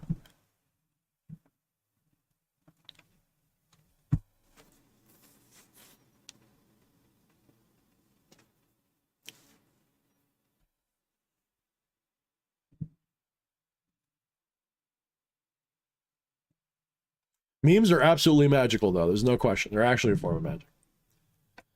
Gingini, so not long ago, the Supreme Court ruled that a state must basically do shall issue for concealed carry. They can't get in the way of it without like a legitimate reason, like you're a felon or something. Well, New York State said, okay, fine, we'll do that, but we're not going to do that. We're basically going to, so basically in New York State, if you want a concealed carry permit now, which again, this totally goes against what the Supreme Court just did, and it goes totally against the Constitution on so many levels. You actually have to allow them to have access to your social media so they can look through it to see if you've ever said anything that there's no rule. They won't tell you what makes it so you can't get it. They just want total access to your social media. If you don't give it to them and they find out that you have one, you can go to jail. So you have to give them access to your social media so they can go through it. They don't tell you what they're looking for, but if they find it, they will turn you down and potentially get you for other things. So you basically are self-incriminating. That's number one. It kills the Fifth Amendment, number one. It kills the Fourth Amendment. It kills the Second Amendment. Then let's say they give you your concealed carry permit. They have made it so that it is restricted so that you can't take it pretty much anywhere. You're pretty much allowed to have it on the sidewalk and in your house. If you go into a store with it, supermarkets, movie theaters, all those places are off limits, no matter where you are. Malls, all of it, all you cannot carry concealed or at all in any of those locations with or without permission. It doesn't matter. It's just off limits. Any other private business, you're allowed to carry it. However, only if that private business has given to you in writing, directly and to you personally, in writing, that you're allowed to carry on their premises. In other words, they can't even put a sign in the window that says you can carry in here. They've got to put in writing to you personally that you can carry on their premises. So they've literally eviscerated, it's 10 times worse than it was. No, it's 100 times. It is the most illegal, draconian anti-gun legislation I've ever seen, and it passed with flying colors very easily because New York's corrupt as fuck. And it's not going to stick, but it's going to stay in effect for a number of years until it hits the Supreme Court and the Supreme Court slaps that down. And there's nothing that's going to stop them from making a new law that fucks us over, because that's how this system works right now, which it shouldn't. At some point, there should be something that says if you're intentionally violating the Constitution with your laws, stop it, or else. Like there should be an or else attached. Because right now the way it is, virtually any state can enact virtually any law it wants, and until a Supreme Court or someone gets involved, they can carry it out. So as far-fetched as it sounds, a state could, I'm sure there's some reason they couldn't, but a state could do some pretty wild shit and get away with it for like a year before they're stopped. It's insane, if you think about it.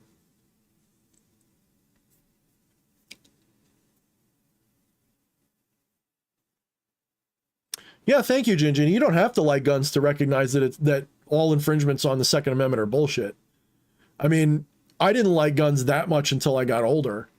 You know, I always liked swords and stuff. Like that was always my thing. But then eventually it's like, nah, guns are too important. I gotta get good with them.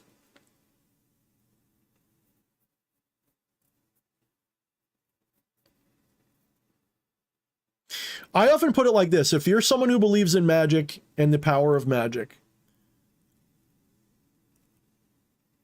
you can't really be against the Second Amendment. Maybe if you're a right-hand pather, sure.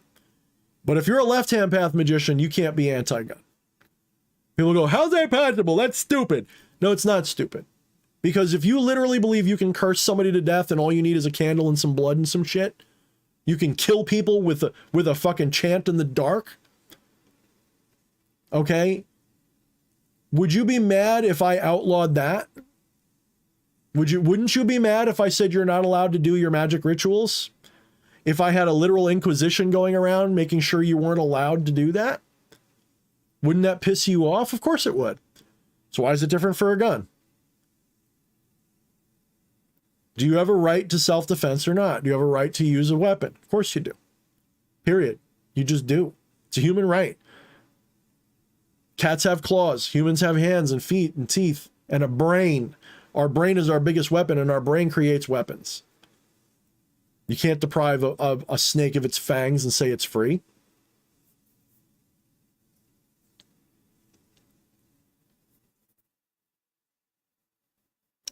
That's right, Alpha. That sucks. That really fucking sucks. I mean, I'm basically, at some point, I'm going to have to move before they disarm me here. That's probably what's going to have to happen.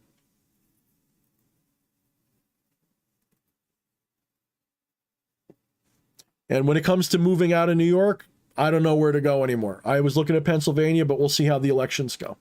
If the elections go the way I want, then maybe Pennsylvania will work out, and maybe I'll end up in Pennsylvania at some point. But right now, Arizona's looking good, especially if the right people get elected there. I really like the look of Arizona. Florida, I don't know if I could do well in that climate. I know Arizona's hot too, but that's right, Malachi. Nor an eagle of its talons. I know you keep on. Arkansas sounds okay. I don't know, man.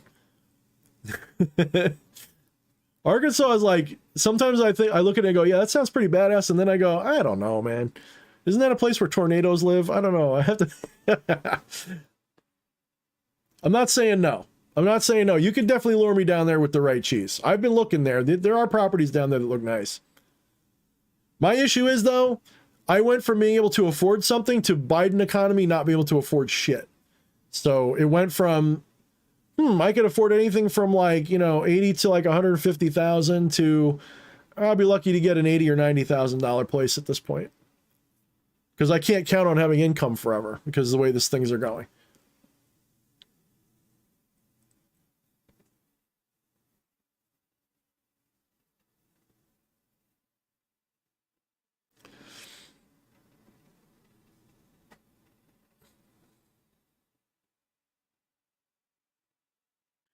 Yeah, apparently in Illinois, you'll be able to get away with every crime. Like the purge is going to be legal next year in certain counties. Like no joke. I just watched something where this sheriff was talking about in certain counties in Illinois, or maybe the whole place, I forget. Literally, there's like no bail, meaning you just get caught and released on your own cognizance. The police cannot kick you out of any residence. So I could go to your house, push my way into the door, sit down and be like, I live here now. And the only thing the police can do is give me a fucking ticket. Dude, it's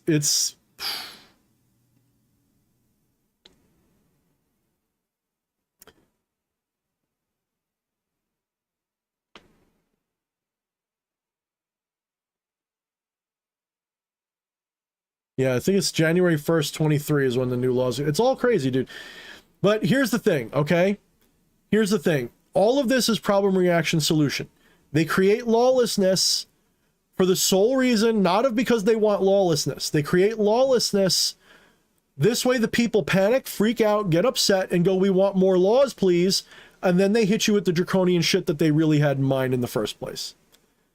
It's going to go from, oh, there's no bail, and there's no jail sentences for this and that and the other thing, and all the crime's going to get rampant, and then they're going to literally militarize the police force the rest of the way, and you won't even be able to say what you want to say on the street without getting shot. I'm telling you, that's why they're letting it get bad. They're letting it get bad because they want you to beg for more control. That's what they want. They want you to say, please, government, save me. And then they'll say, okay, government's going to save you. And when government saves you, you're done.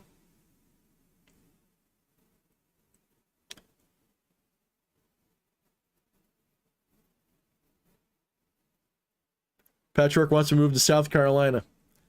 I could use more in real life occult friends too. I'm a very isolated person. I feel very alienated right now. I have more people I know online than I know in real life. That really sucks. I used to be like quite the butterfly, quite the social butterfly. Not anymore. I've become very socially alienated. It's not fun. It'd be fine if I lived in the woods, but I live somewhere with like thousands of people around, like, you know, on my street.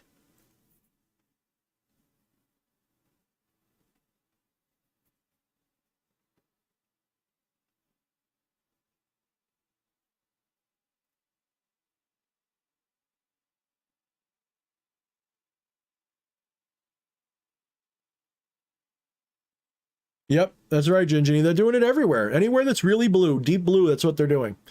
They're removing all of the protections of the law from the innocent people, and they're making crime basically color of law legal, so that, yeah, you'll be in trouble, but it's not like the same. You know, if you don't, when you make it so that you get arrested and released right away, what's the point, right? If I call the cops on you, cops come get you, you get taken to jail, they fingerprint you, they take a statement, they let you out, and you come right back to my house and kill me. It's ridiculous. So you're less likely to do it. Call the cops because it won't help. And you'll notice that those states that are doing that are also gun-free states. So they're setting up a situation where the people are, A, unprotected, and they can't protect themselves, and the criminals are free to do what they want. That is a powder keg. They're setting that up on purpose. They want people to freak out and demand more protection. And when they do, they're going to take away the things that make them free, not the things that keep them endangered. They'll turn all the laws back on, plus you won't be allowed to do this, that, and 10 other things. You'll see. Just give it 5 or 10 years. Like I said, that's my timeline, 5 or 10 years. We don't stop it now within the next 5 years. By the 2030s, we're all going to be dead. It's like Alex Jones, we're all going to be dead by 2030. I say 2040. I think that timeline's off by 10 years. I think it's 2040. But yeah, if we don't stop it, everybody hearing me now is dead by 2040. 9 out of 10 of you. Yeah, they're basically making Gotham, Jockster. Yep. And it looks like it too. You ever see the picture of Gavin Newsom next to the Joker? It's fucking hilarious. He looks just like the Joker without makeup.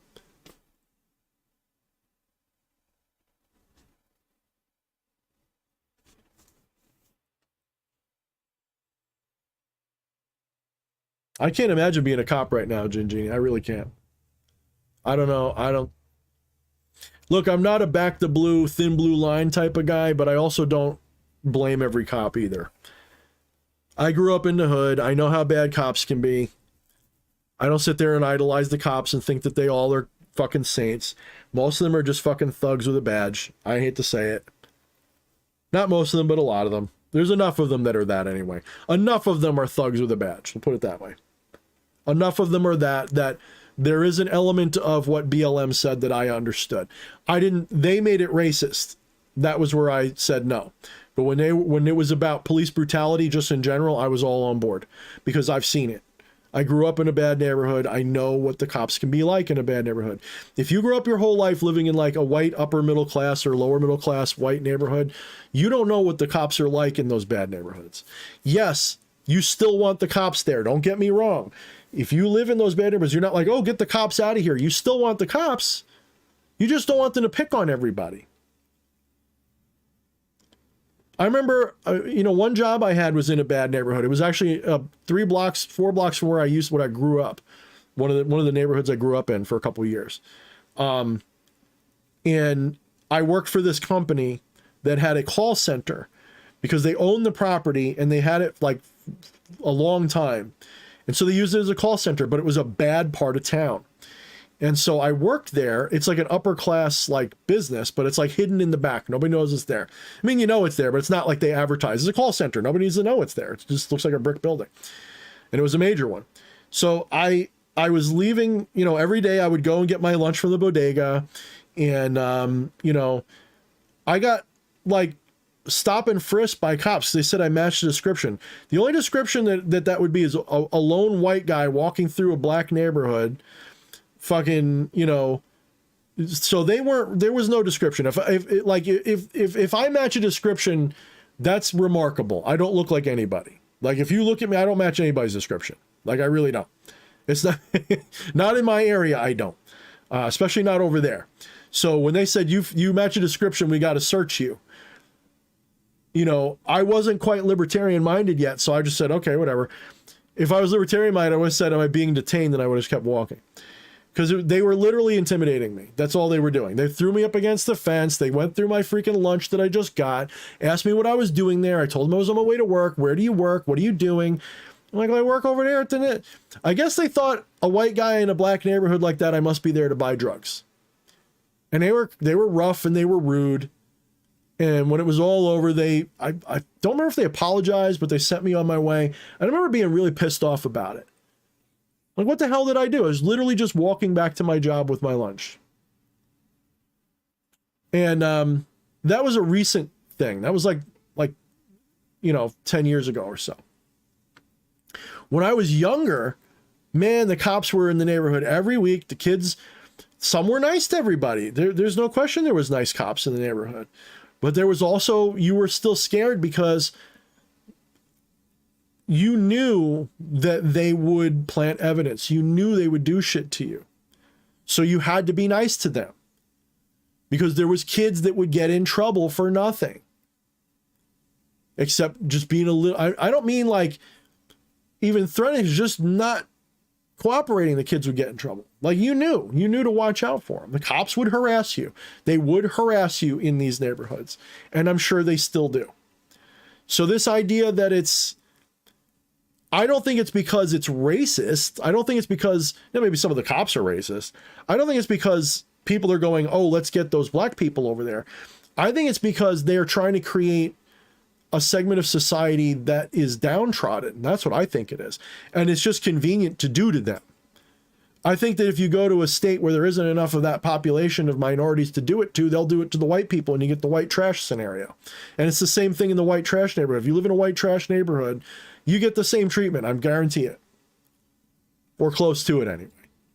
So police, I'm not saying I'm the enemy of police, but I'm certainly not a thin blue line person. And I'm not an all cops are bad person. But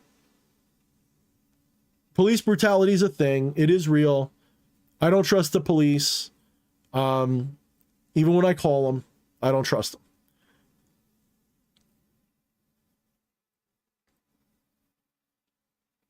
I've even known police officers who were dating people that were family of family, okay?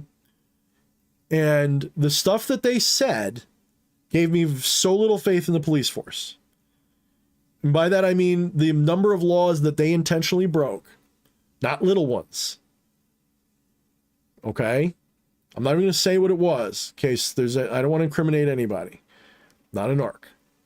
But the stuff that was said and done,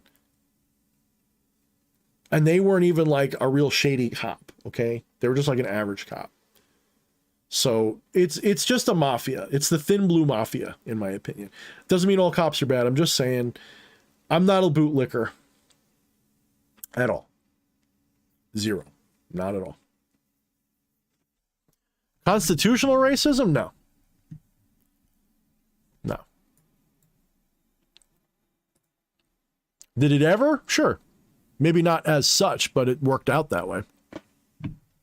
You know, there's a time you couldn't vote unless you were a land-owning male.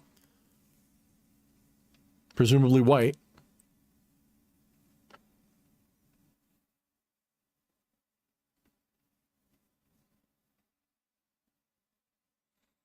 But is it really meant to be? No. You have to understand when the Constitution was written, it was the freest piece of document that anybody ever had. It was a huge step forward. And the goal of it, the way it was written, it was meant to be written so that as new rights were discovered, they could be integrated into it. It wasn't meant to end there. Like, so here's where the left really get, not the left, but this is where like the current globalist assholes are lying to you. They will say that the Constitution was meant to be amended and changed. What the spirit of that amendment and change was meant to be was not meant to be to restrict your freedom. The amendments were meant, as you added amendments to the Constitution, they were meant to expand rights, not expand privileges, not expand government control. The amendments were always supposed to be expansions on freedom or the empowerment of those freedoms, like the enforcement of those freedoms. That's it. So the founding fathers didn't think that they figured out all the rights we were supposed to have yet. They just figured out the most important basic ones. So do with that information what you will, but the Constitution was never meant to be amended to take rights away. An amendment that gets rid of the Second Amendment, for example, should never fly.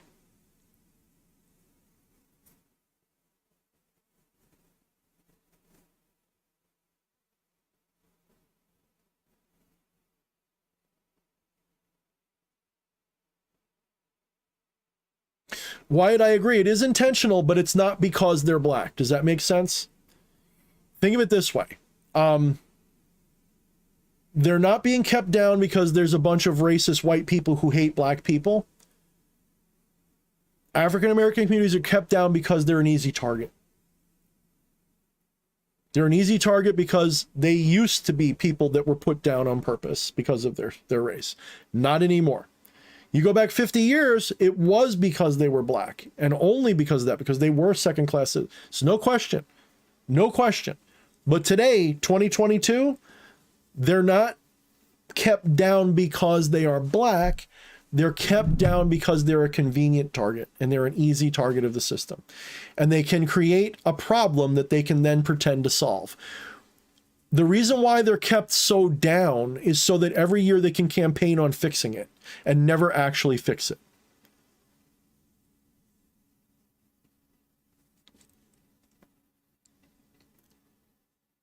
I mean, if you ever notice those areas that are the worst, who controls those areas? It's not a bunch of racist Republicans, is it?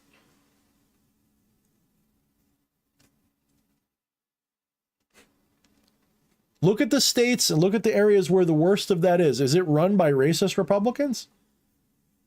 Is Compton run by racist Republicans? Is Wyandanch on Long Island run by racist Republicans? I don't think so. Pretty sure it's not. So why is it like that? Well, a racist person would say it's because black people live there. I know that's not why, because I used to live there. I used to live in neighborhoods like that. It wasn't because the black people were all bad. Quite the opposite. A lot of them were quite good. It had nothing to do with that. It was because, for whatever reason,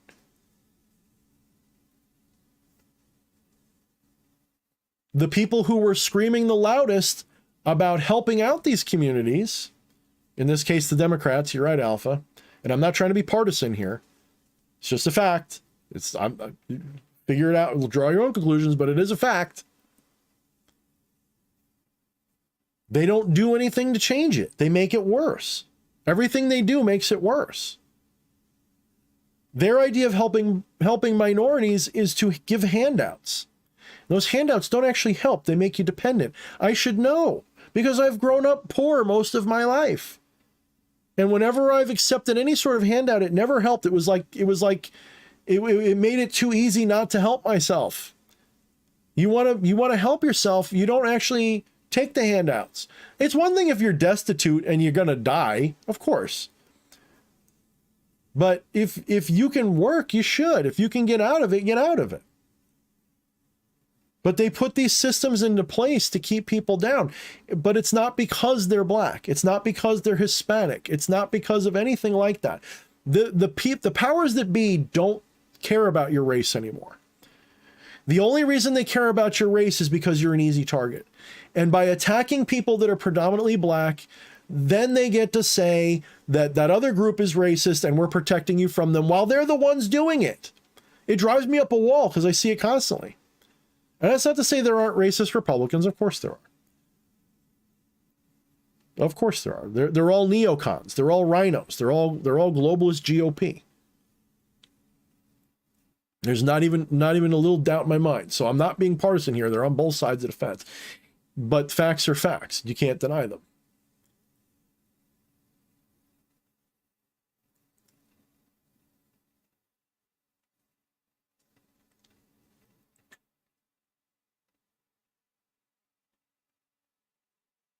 I don't blame those people living in those neighborhoods. They're trying to make the best they can out of a bad situation. And a lot of those kids, those young men growing up with no fathers and no role models and nothing, what do they have?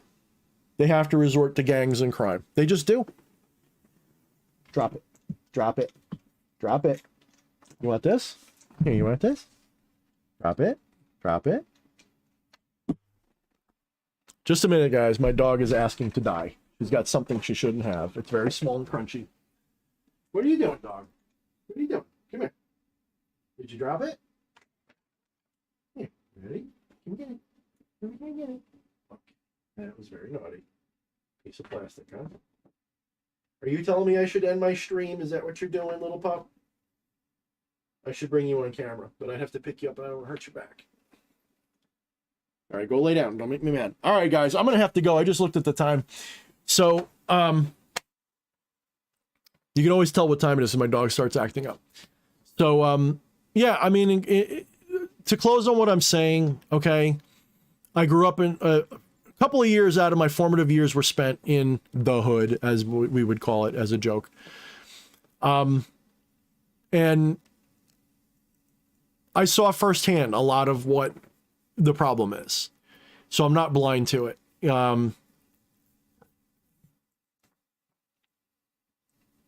But the mistake is to think it's racist because, like, hate racism. It's genuinely by design to create a problem that they try to solve with bullshit. You keep these minorities down so that you can screw them over later. And it's not because they're black. It's because they're an easy target. And I will take that to my deathbed.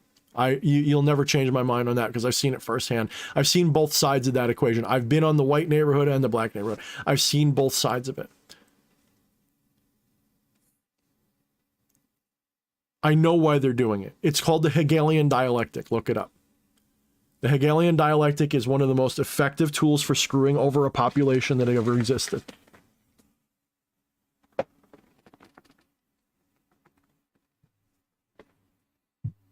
I've lived in those minority neighborhoods, and those people were no different. They just, yeah, they had it rougher. They had less education. They had less fathers. They had less this. They had more crime in the neighborhood. They had more problems, yes.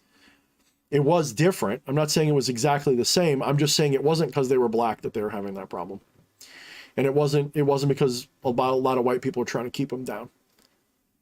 But here's the thing. Once intolerance sets in, it's real hard to stop. And, you know, there is definitely a contingent of people that want to make it about race on both sides. There's definitely a contingent of people in the MAGA side that do have a lot of racist stuff going on. And, you know, I will never be okay with that. I'll never be okay with that. I really hope that humanity can get through this and stop doing it.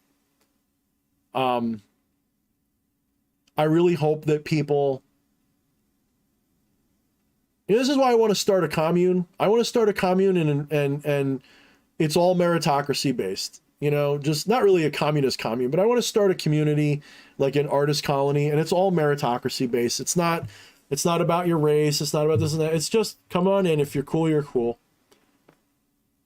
You know, we can have that. We just have to want it bad enough. We just have to make it happen.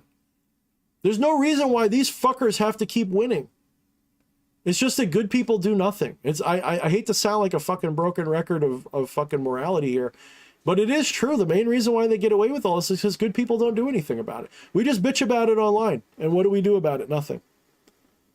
Let me ask you guys, have you spoken about these issues to your friends and family? Do you speak out like I do? Do you go out there and rant and rave at people?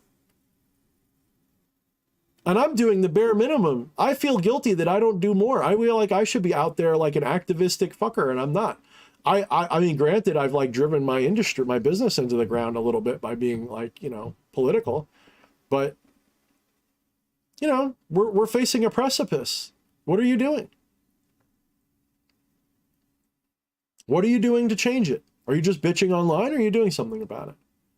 And if you're bitching online, are you bitching effectively? Are you spreading the word? Are you getting people's minds to change? Are you making videos? Are you doing things to change things? If all you're doing is just making a meme and one person likes it on Facebook every now and then, you're not doing anything.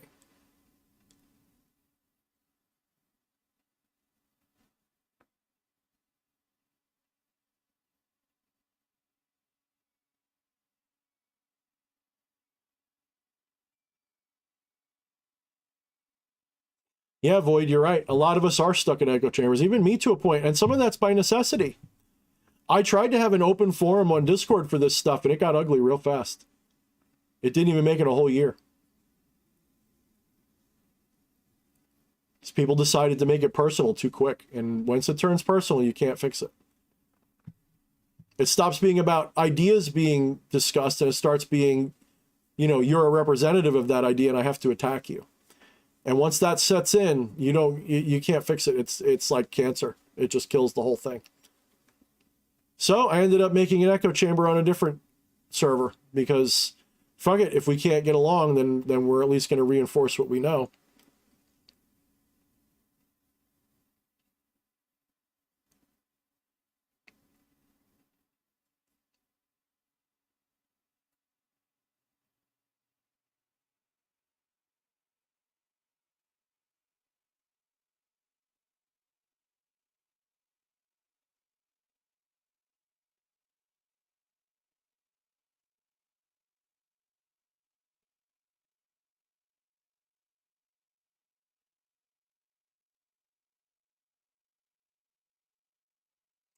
Yep.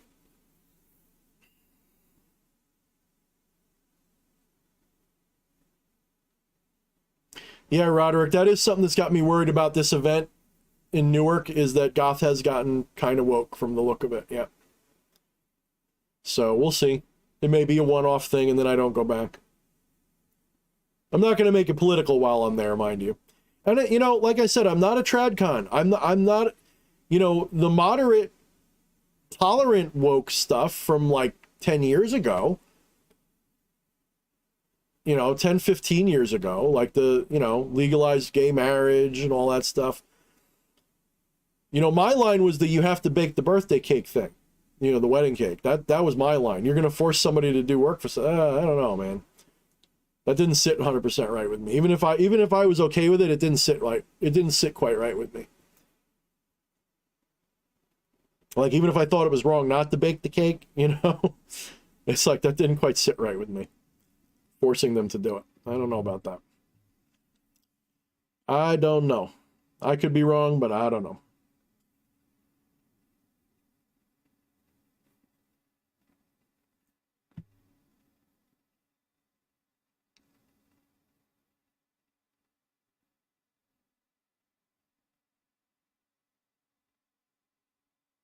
Again, it's all moralists. It's all moralists, be they woke or fundies. And moralism bothers me.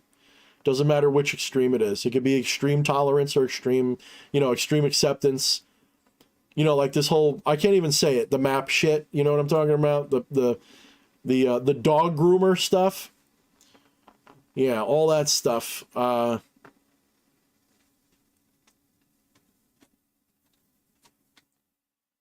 Yeah, it's all getting goofy. But you know what it is here? A lot of us talk like it's all dead. Why are we doing that? Why aren't we taking back what is ours? Or creating enclaves that are not like that? You know, one of the things that I like about left-hand spirituality is that even though woke is invading it and trying to set up a beachhead, it's fundamentally incompatible with left-hand path. It's fundamentally incompatible with it. So they can claim that they're left-hand path, but they're not. They're just woke. You know, it's like you're not left-hand path, guys. You're moralists. You don't fit here. You can call yourself that. You can dress up in our clothes. You can wear our religion as your costume, but you're not us. So, all right, guys, my dog's being bad again. I'm gonna go. I will check you guys all out next week. And for those of you who came, thank you. Patchwork, thank you for all of the super chats, and thanks to anybody else who super chatted, but I think it was all Patchwork tonight. So thank you guys so much. Thank you for putting up with my ranting and raving. Thank you for my politics. Thank you for all that. Just remember, guys, you know, compassion is not about what you do. It's about how you see each other. If you see the self in everybody, a lot of these complicated things become easier to understand.